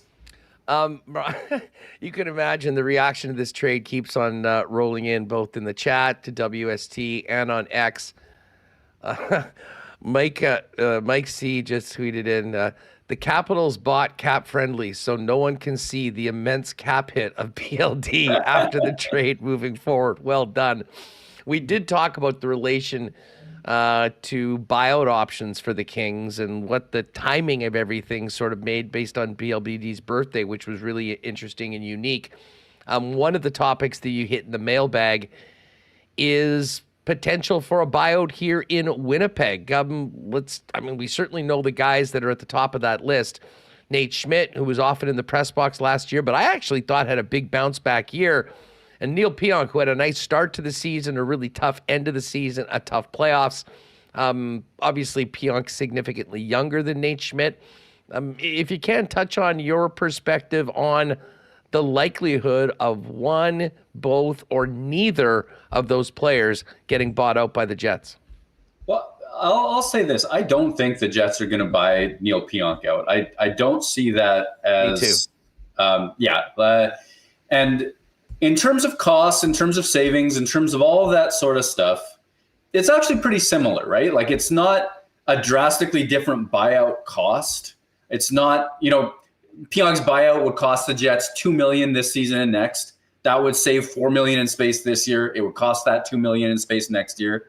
Schmidt's would cost the Jets $1.6 million this year and next. It saves $3.2 million this year and $1.6 next. So there's actually ever so slightly more savings to a Pionk buyout than to a Schmidt one. At the same time, the Jets organization has sort of put out its cards in terms of where it values each player. And Neil Pionk got so much top four minutes, his role was such a top four role, sort of regardless of his up and downs as a player. There were times over the last few years where he's delivered like a top four defenseman should. And there have been times, and most of this season and much of last season as well, where there's just been more chaos in his own zone and a lack of assertiveness physically, a lack of assertiveness with the puck, giveaways, positioning. It's not worked out well. And the most recent memories we have, of course, are the playoffs where things were bouncing off of him left and right and going in. And that might have been even uniquely bad.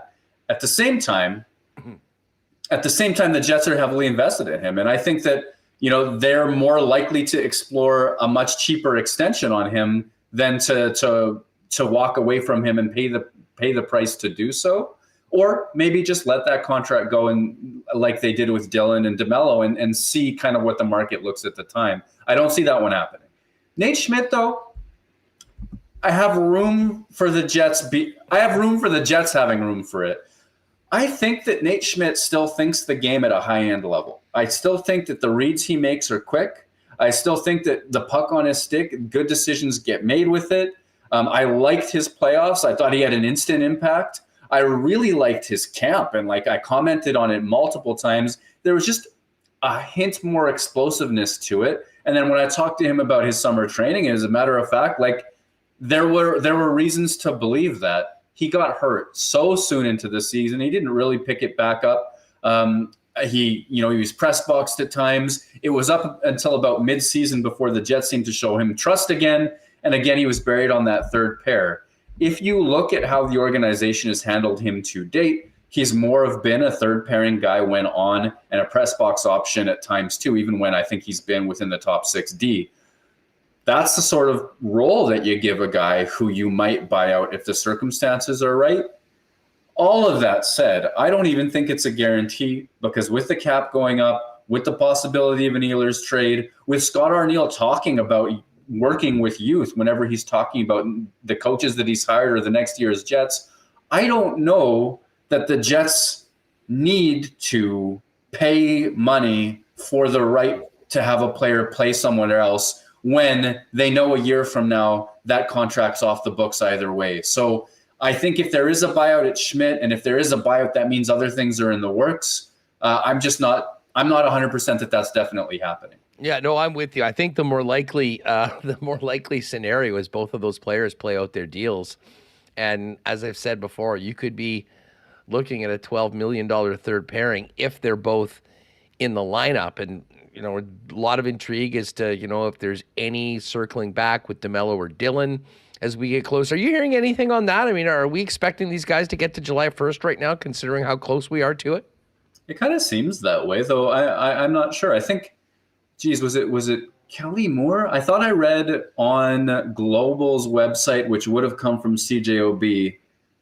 This might have been Pauly, but somebody suggested that that offers were tabled, that all of Winnipeg's UFAs know what the deal terms could be like, and now it's kind of a matter of them evaluating, with the sense that DeMello and Dylan and Monahan are going to see what comes their way in advance of July 1 and then make decisions from there. And I think that certainly tracks with what I'm hearing on Monahan and Dylan. I haven't heard a lot on DeMello. So DeMello's always been the one who I've assumed is the most likely to sign, to be honest. But the closer we get to July 1 and the idea that they sort of know what the parameters of a deal look like, if I were them, seeing what some of these D are getting signed for, if you see Roenick or elsewhere on the market, I'd be curious to know what July 1 brought, even if there's some circling back after the fact because the money wasn't there.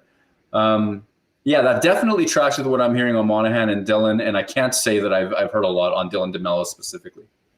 Murat, just before we go, one other really interesting topic that you covered in the mailbag is a guy that a lot of Winnipeg Jet fans are very excited about, and that is Brad Lambert. And the question from a reader was simply, what do you think the chances are that Lambert earns a full-time spot on the team next year? I'll ask it to you partly. How tied into that is Lambert's future to Nikolai Ehlers' future? But also, I thought the most interesting part of it all was comparing his draft progression to that of Kyle Connor, who's turned into a pretty darn good scorer in the National Hockey League once he became a regular. Yeah, I'll start with I'll save the Connor thing for last, I guess. But the Nikolai Ehlers outlook, based on how we've known the Jets to run themselves for the last several years, the Jets have run a top six and a checking line and a fourth line. And a lot of that was Rick Bowness. So there's no guarantee Scott Arniel is eyeing things up the exact same way, right?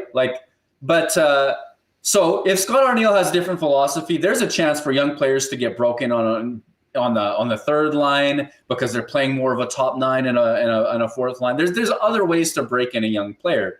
But if the Jets hold true to form of late, then it's sort of the top six or almost or bust for a player like Brad Lambert.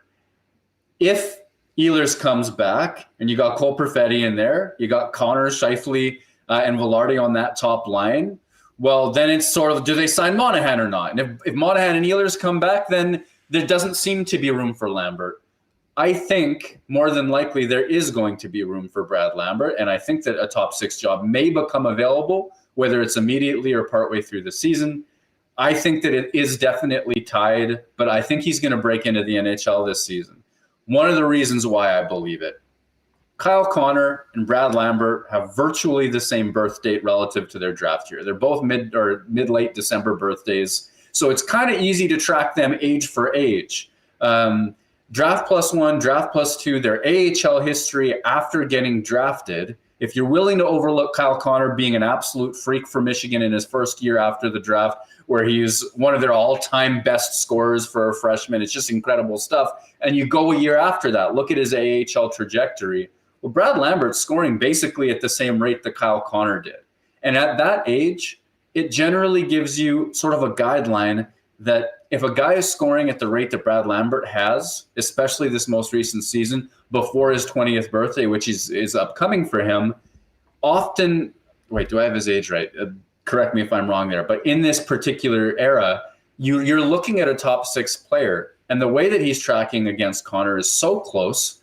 It's the lead up to the 2017-18 season for Connor, where Connor got sent down at camp and then called up and then became an enormous part of Winnipeg's top 6. That's the season we're heading into for Brad Lambert. He's produced offensively well enough for it to be a realistic comparable.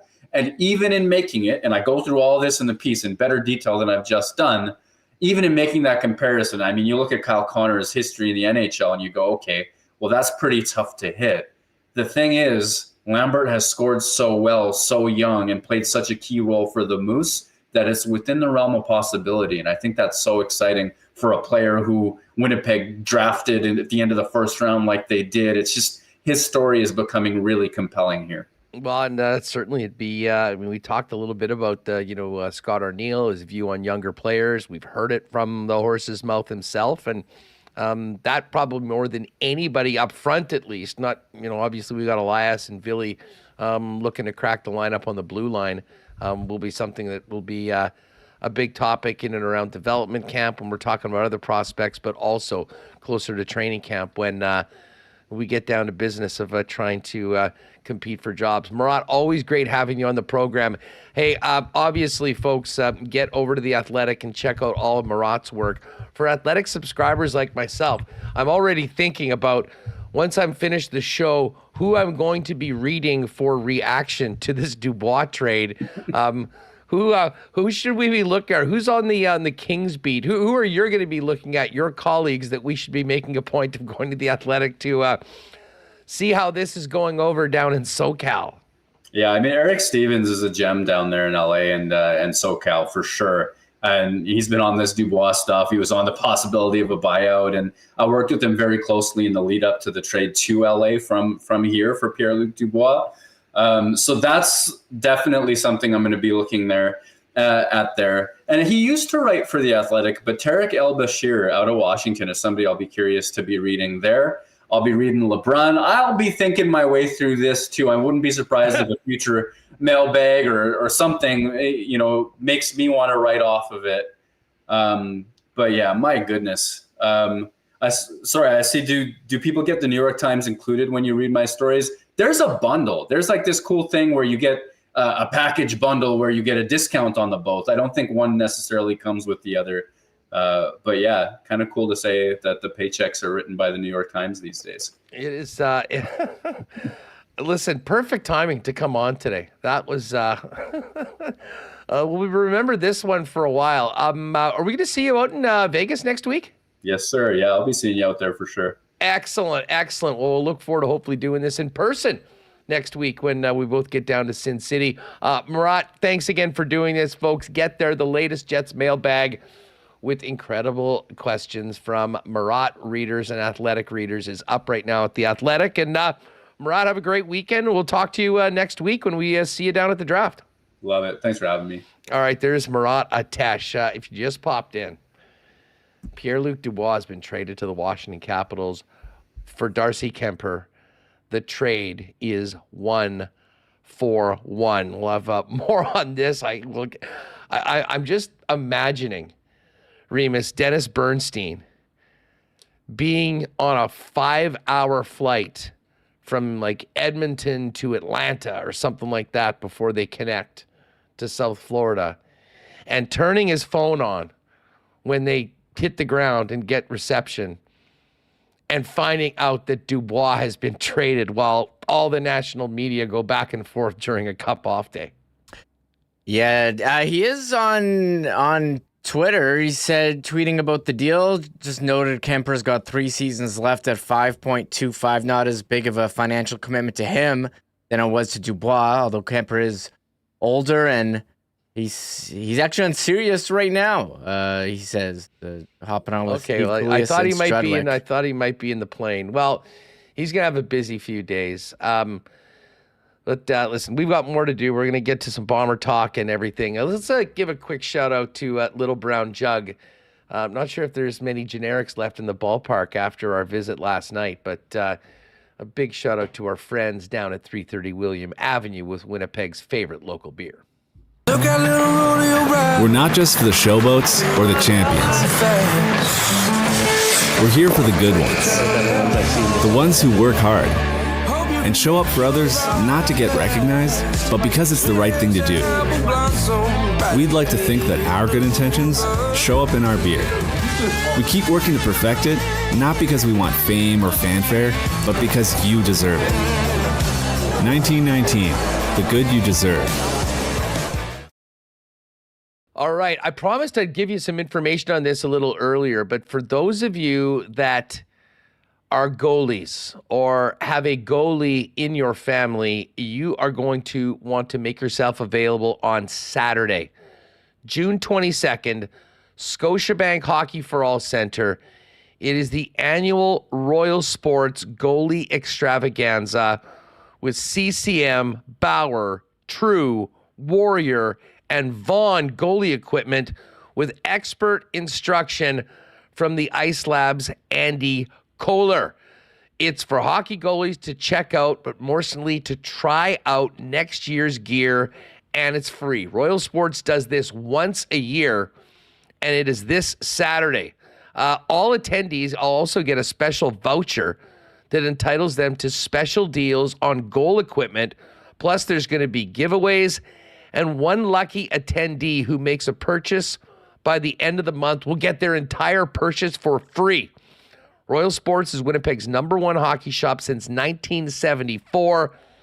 2024 is the 59th year in business. And listen, this is huge because we know that goalie equipment is not cheap.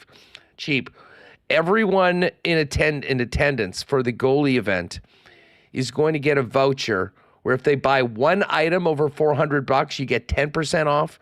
For 2 or more items over $400, you get 15% off. The items must be regular priced and goalie specific. That's available until July 1st. So again, you can find out more at the Royal Instagram at Royal Sports Winnipeg. But the goalie extravaganza, just looking to see the timing here, 10:30 a.m. to 3 p.m. down at the Hockey for All Center for Royal Sports. Shout out to the gang at Royal and all you goalies out there. Get on down to Hockey for All Center on Saturday for all of that. Hey, this Stanley Cup final doesn't seem to want to end. And listen, there's a lot of people that are going to be very, very, so they say, conflicted on Friday night, wanting to watch the Bombers hopefully take out the BC Lions. We'll see what happens. And also the Oilers and the Florida Panthers go at it in the Stanley Cup final. If you're not at Princess Auto Stadium, I think the spot to be is your local Boston Pizza and get the best of both worlds with both the hockey game and the football game on the big screen. See what they have on the sound. It'll be interesting. That might vary from place to place depending on the crowd. I can tell you that there'll be wing flights, the Sicilian square footer pizza, the jalapeno popper dip, ice cold schooners. The playoff menu lives for another day and hopefully 2 more. Of course, you can also, if you are staying at home tonight and any night, you can get the great taste of Boston Pizza by ordering online at bostonpizza.com. All right, let's bring in Darrin Bauming from Bonfire Sports. And Bomber, I know you've been at bombing practice. Have you heard the breaking news from the NHL? Whoa, the PLD trade? The PLD trade. Okay, I was thought maybe you could. How about that? 1 year into LA, not even a full year. We were in Vegas this week last year, and he was traded. We were in Nashville when he was traded. And now he's moved. He's moved to the Caps. I mean, I know you're on the football beat right now, but you've covered the Jets in the National Hockey League. I mean, I am stunned. That came through just as we were about to talk to Murat, and I'm still just amazed at how incredibly bad the PLD era went in LA after all that went into him getting to where he wanted to be. It truly is incredible, right? And shocking for sure. Like, as far as I read, 0 salary retained, right? Yep. And traded for a veteran 1B goaltender in Darcy Kemper. Like, I don't know if you see Ruby here. She's shocked. I'm shocked. And it's amazing to just think back to the last, 3-4 years here in Winnipeg, and going from Patrick Laine to Pierre-Luc Dubois to, the next era from there. And what a fall from grace for a guy that went 3rd overall behind Austin Matthews and Patrick Laine in that draft. And, for everybody's money, was expected to be a bona fide true power forward with a ton of ability to score goals and put up points. Absolutely crazy, isn't it? It sure is. I mean, listen, we're talking about it with everyone. It's all anyone's talking about right now. So I wanted to just get your take on it right away. Of course, there's lots going on in the CFL. By the way, if you just popped in a little late, when we're finished today's show, we'll be doing, I guess, a self-rate, if you will. Second episode of CFL 110 with Jeff Hamilton is going to pop on. But when we talk Bombers here, we go to Bauming. Great stuff up on Darrin's Twitter and at the Bonfire YouTube channel. Make sure to check that out. Listen, I've been pumped to have you on all week because I was very interested in just what practice was going to be like this week, what the atmosphere around the Bombers was going to be around this week, dealing with a bunch of injuries and some adversity early, but in a very unfamiliar situation for this group, being at the bottom of the standings and being winless now through 2 games. I mean, what's it been like around the Bombers for the last few days? I'll be honest, like, from my perspective, it's been a little weird, because we're used to, like, your audience heard me like 2 weeks ago saying I fully expect this team to be the class of the CFL once again, and I expect the offense to be once again the powerhouse in the league. And through the first 2 weeks, I mean, they're the only team in the CFL. And it's early, okay? I get it. First 0-2 start since 2016. They've only played 2 teams. They haven't played anybody in the West yet. Okay, there's all these, silver linings and pros and cons and all this stuff. But through 2 games, the Bombers are the only team in the CFL to have less than 300 net yards of offense per game. Less than 300. Every other team in the league is at 320, 340. You're looking at teams that are over 400 yards of net offense per game this season. Winnipeg is at 296. And out of the 31 points they've scored, 27 have come on offense. I think I have that right. It's like 27 or 24 points on offense through 2 games. Just not good enough. So how has it been? Weird. But also, seeing a team that is a team coached by Mike O'Shea. And I encourage people to go to my YouTube after CFL 110 with you and Hammy today and listen to Mike O'Shea's press conference from yesterday, June 18th, and how he talked about really the last 2 days, how he coaches this team and the standard that they set for themselves. And all the guys are saying all the right things, but Hustler, when it really comes down to it, I think behind closed doors or between the ears to a man on this Blue Bombers team, it's, wow, this is pretty wild. I don't think any of us expected to be at 0-2.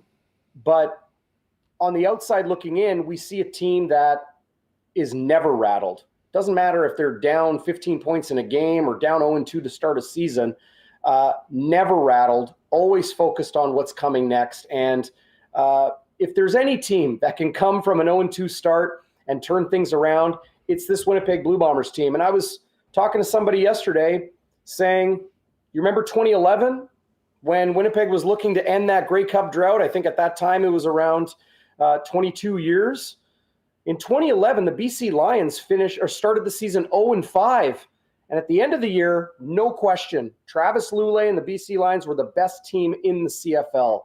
Winnipeg is that talented to have a similar story, but things don't get easier. The BC Lions are coming to town, coming off a huge momentum-building win at home.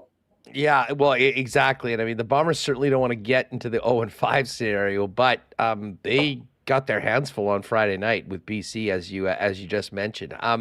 Listen, in times of adversity, you lean on your leaders, and the Bombers have plenty of them. I know you spoke with Zach Collaros and Willie Jefferson, two of the true leaders on this club on offense and defense.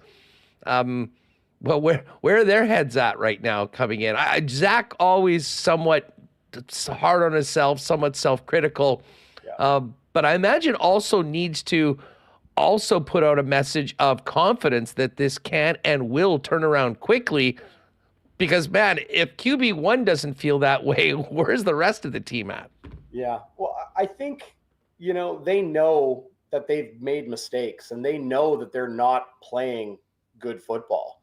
Like, the numbers tell a story. Like I mentioned, the net yards per game being last in the league and last in the league in a lot of statistical categories, albeit just 2 weeks in. But they know they're a lot frickin' better than this, a lot better than this. They were horrid against the Montreal Alouettes in week 1. And losing a game at home like that, I think for this Blue Bombers team that was 8-1 last year on home turf, they were embarrassed. Then to go to Ottawa and to see the defense absolutely ravaged, no hyperbole, no exaggeration here, okay? Ravaged by injury in game. They dressed 6 defensive linemen for the game against the Ottawa Red Blacks.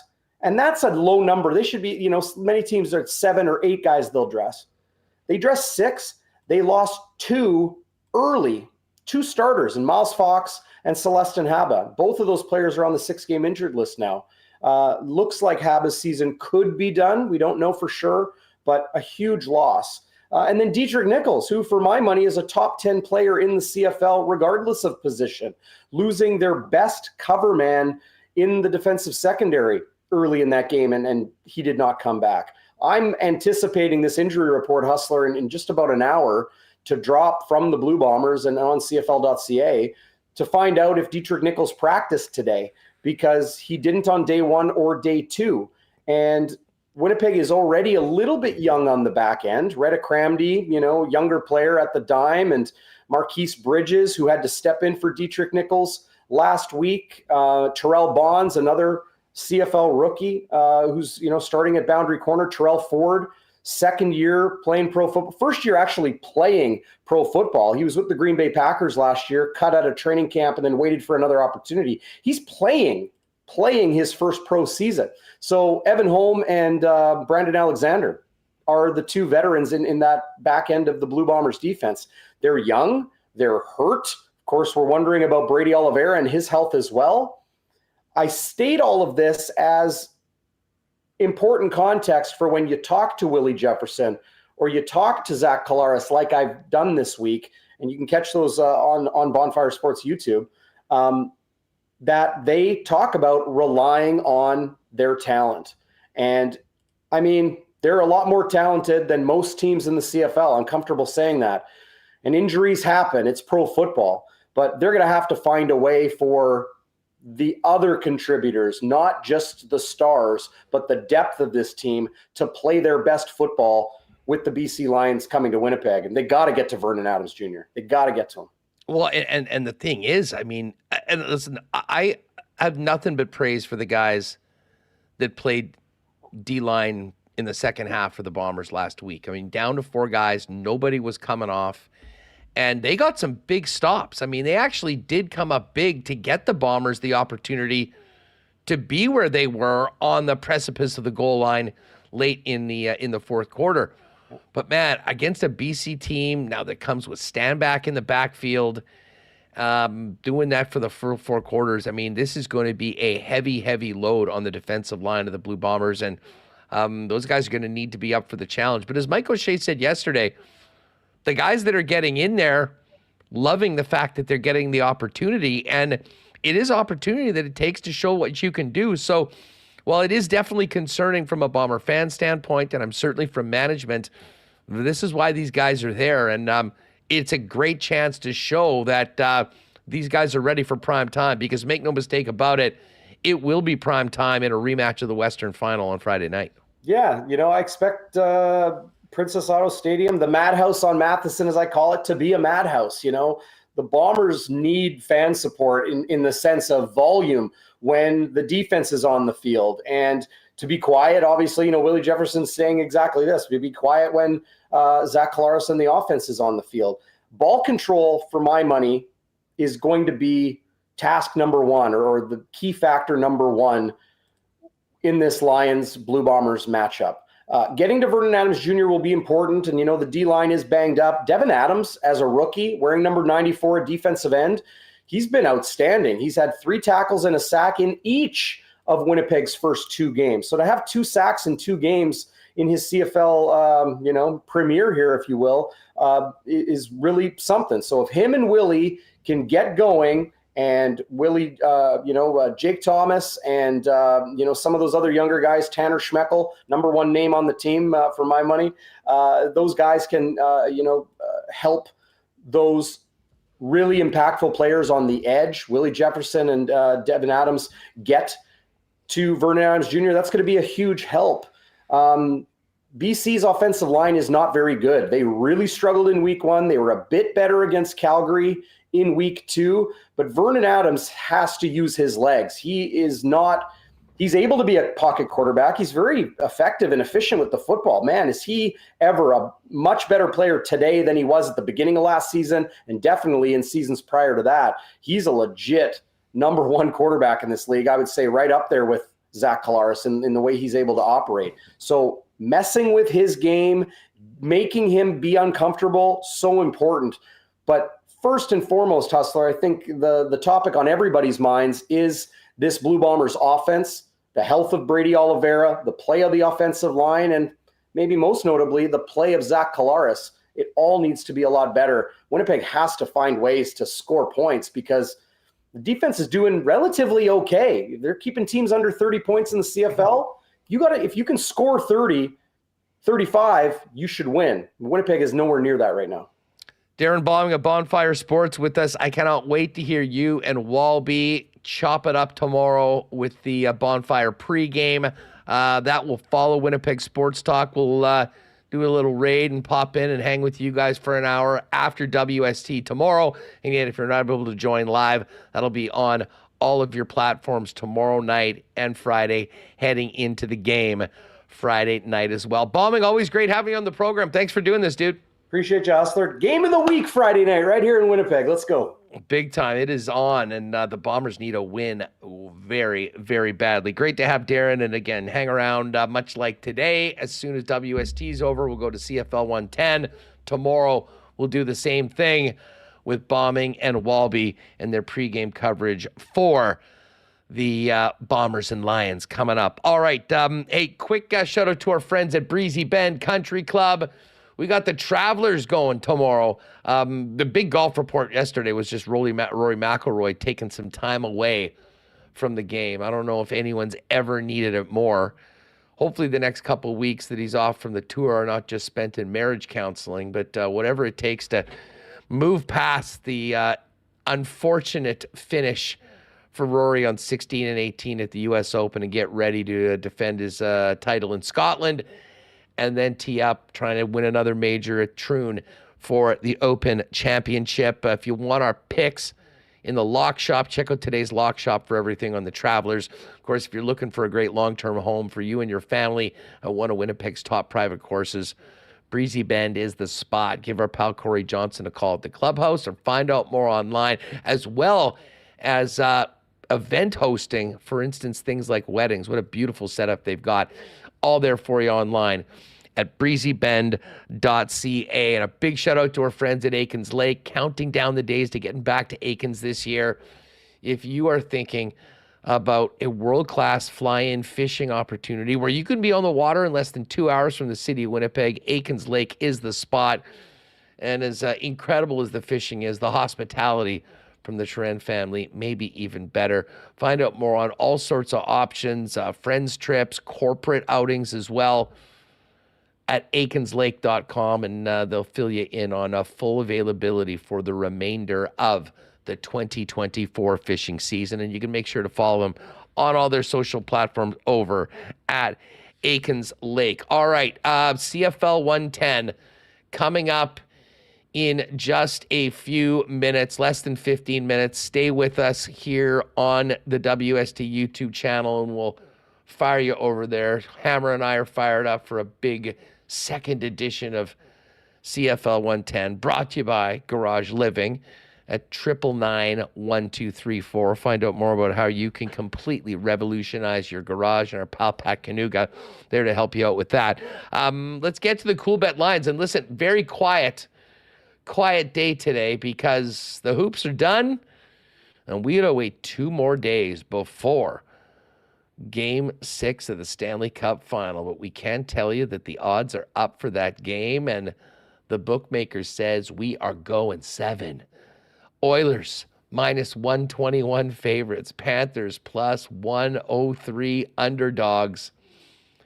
Total for the game is 5.5. That's gone well over the last 2 games, as we know. And hey, I think the Oilers are going to run away with it. +215 on the puck line for the Edmonton Oilers. Had a nice night last night. I had Connor McDavid to score as the Coolbet play of the day, and I did jump on the Oilers. So let's get this thing to 7 and give the Panthers something to think about on their flight back to Florida without the Stanley Cup, and give the fans what they want, and that is 1 game for all the marbles on Monday night. We'll find out Friday when the Panthers and Oilers go at it at Game 6 at Rogers Arena in Edmonton. Oilers right now +275 to win the series. Panthers still -357. What else do we have? We've got the Euro going on right now, and 1-1 Scotland, Switzerland right now, as they play just going into the second half. Tomorrow's matchups, Slovenia, Serbia. Serbia -125 favorite on the 3-way. Denmark and England. England -139 favorites on the 3-way. And what a matchup, 2 p.m. tomorrow afternoon. Spain and Italy in the group of death. Spain +120, Italy +280. A draw +225. Saw our guy Sam Crow rocking the Forza Italia yesterday. I know he'll be cheering on Italy in the game tomorrow. And listen, tomorrow night, that's the appetizer. Main event for Canadian soccer fans is Canada and Argentina. That's right, our men's national team, led by Alphonso Davies, will be wearing the captain's armband, taking on the GOAT, Leo Messi, and Argentina, Mercedes-Benz Stadium in Atlanta. I know Matthew Awanek from Edmonton Sports Talk is going to be there. I got a few other buddies from Winnipeg that jumped on that direct flight to Atlanta and are going to be there. So we'll talk about that tomorrow on the show. Canada, huge underdog, +1025. Argentina, -333 on the 3-way. And I mentioned the Travelers Championship. Our picks are up in today's edition of the Lock Shop. Scotty Scheffler, your favorite, at +400. Xander Schauffele, +700. And don't sleep on my guy Tony Finau. Had a great U.S. Open, playing real well. He's at 33-1. But again, get on over there for all our picks. Huge thanks to Coolbet. Everyone who was with us last night got that sweet Coolbet WST koozie. We'll be giving those away at Bomber games as well this summer. And of course, a massive thanks to Coolbet because WST at the draft should be, well, if anything, it's anything like today with this Dubois deal, should make for a very interesting few days down in Vegas. All of our draft shows presented by our great sponsors at Coolbet, and you can use the promo code WST when you make your first deposit at Coolbet if you haven't played there before for a 100% bonus up to $200 on your first deposit. All right, Remo, we've got CFL 110 in 10 minutes, but we do have to get to our picks because it's Wednesday. That means they're back at the track. Nice slate tonight of live racing at Assiniboia Downs. And we're both actually coming off a pretty nice night where we both finished in the black. I had a really good night at the track. I made 4 bets, Huss. I won 3 of them. You know, I didn't win ton of money. I think it was up like $8 total, but hey, I'll take it. It's a pretty solid win percentage. That's my best night this season, and I've tried to keep it simple here the last couple race nights, and I'm on a bit of a run. I've had after not having any winners for several nights in a row, the last 3 I have had at least one winner, and I'm ready to keep it rolling. Well, let's do this. I actually had a nice night. Well, I had a nice one race. I mean, I guess, had half of my capital into race 6. It was a weird race night yesterday with a bunch of late scratches. But Rydam came through with the win in race 6, and then I had Rydam as part of the triactor that hit as well. So finished in the black, which was nice. Couple smaller races for 1 and 2. I skipped those, and I'm starting in race 3. What about you? I am starting I have 3, 5, 6, 7 tonight, so I think we're on the same page there. All right, perfect. Well, let's go to race 3. I'm starting it off with a $2 Exacta box. I'm going to stay away from Maybella, who's often right there. I'm going to stay away from Liking It Twisted. I'm going with Kim's Texas Bling and our old favorite, By Y'all, for a 4-5 Exacta box. That's funny. I'm on the 2-3 Exacta box here with Maybella and Liking It Twisted, or is that Licking It Twisted? I don't know. But we're on opposite sides here as we're going head-to-head on this race, so we'll see what happens. Yes. Now, did I take anything on race 4? Oh, I did. A win bet on the favorite Diane's Wish. $4 on Diane's Wish, number 1. Try and at least get one winner and then see what I can do with some of these other ones. Yeah, I only picked one bet to win on this. It was not on race 4. I got nothing here. I'm on a race 5. I'll give you mine. I got an Exacta box. I got 3 of those this evening. First or second, any order. And it is 2-6 Ice Storm, which is the big favorite. And I could be the one. A bit of a longer shot, Huss. Not going with the program selections in McEwen and Silver Blur. Going a bit longer here. Yeah, I'm not going with Ice Storm. I'm going with McEwen. I'm just going $2 to win on McEwen. Wanted to have a little piece of race 5, but I was saving the more significant wagers for races 6 and 7. And race 6, I'm just going with a win bet here. I'm going number 7, Danzig's Star Storm. $4 to win on number 7, Danzig Star Storm in race number 6. Yes, I got the same thing. I got $4 to win on 7, Danzig Star Storm in race 6. Well, great minds think alike. Hopefully we can get that win. And then finally we go to race 7. And this is where I did my daily triactor box. $1 triactor box is $6. And I'm going with 1, 3, 4. Chatter Up. And I'm just looking at Chatter Up. I think this is the debut race for Chatter Up. So let's see if the new horse can come in and make some noise, along with Awareness Autism and Dark Cloud of Smoke, the clear favorites in this race. Yeah, Chatter Up. I think of the Nelly song, Batter Up, when I hear that. I'm going Dark Cloud of Smoke, Awareness Autism, and a 3-4 $2 Exacta box. Although neither of us went with Bottles and Bibles, a 15-1 favorite. That is the program selection in AI Smart Pick. I find that interesting. You don't see.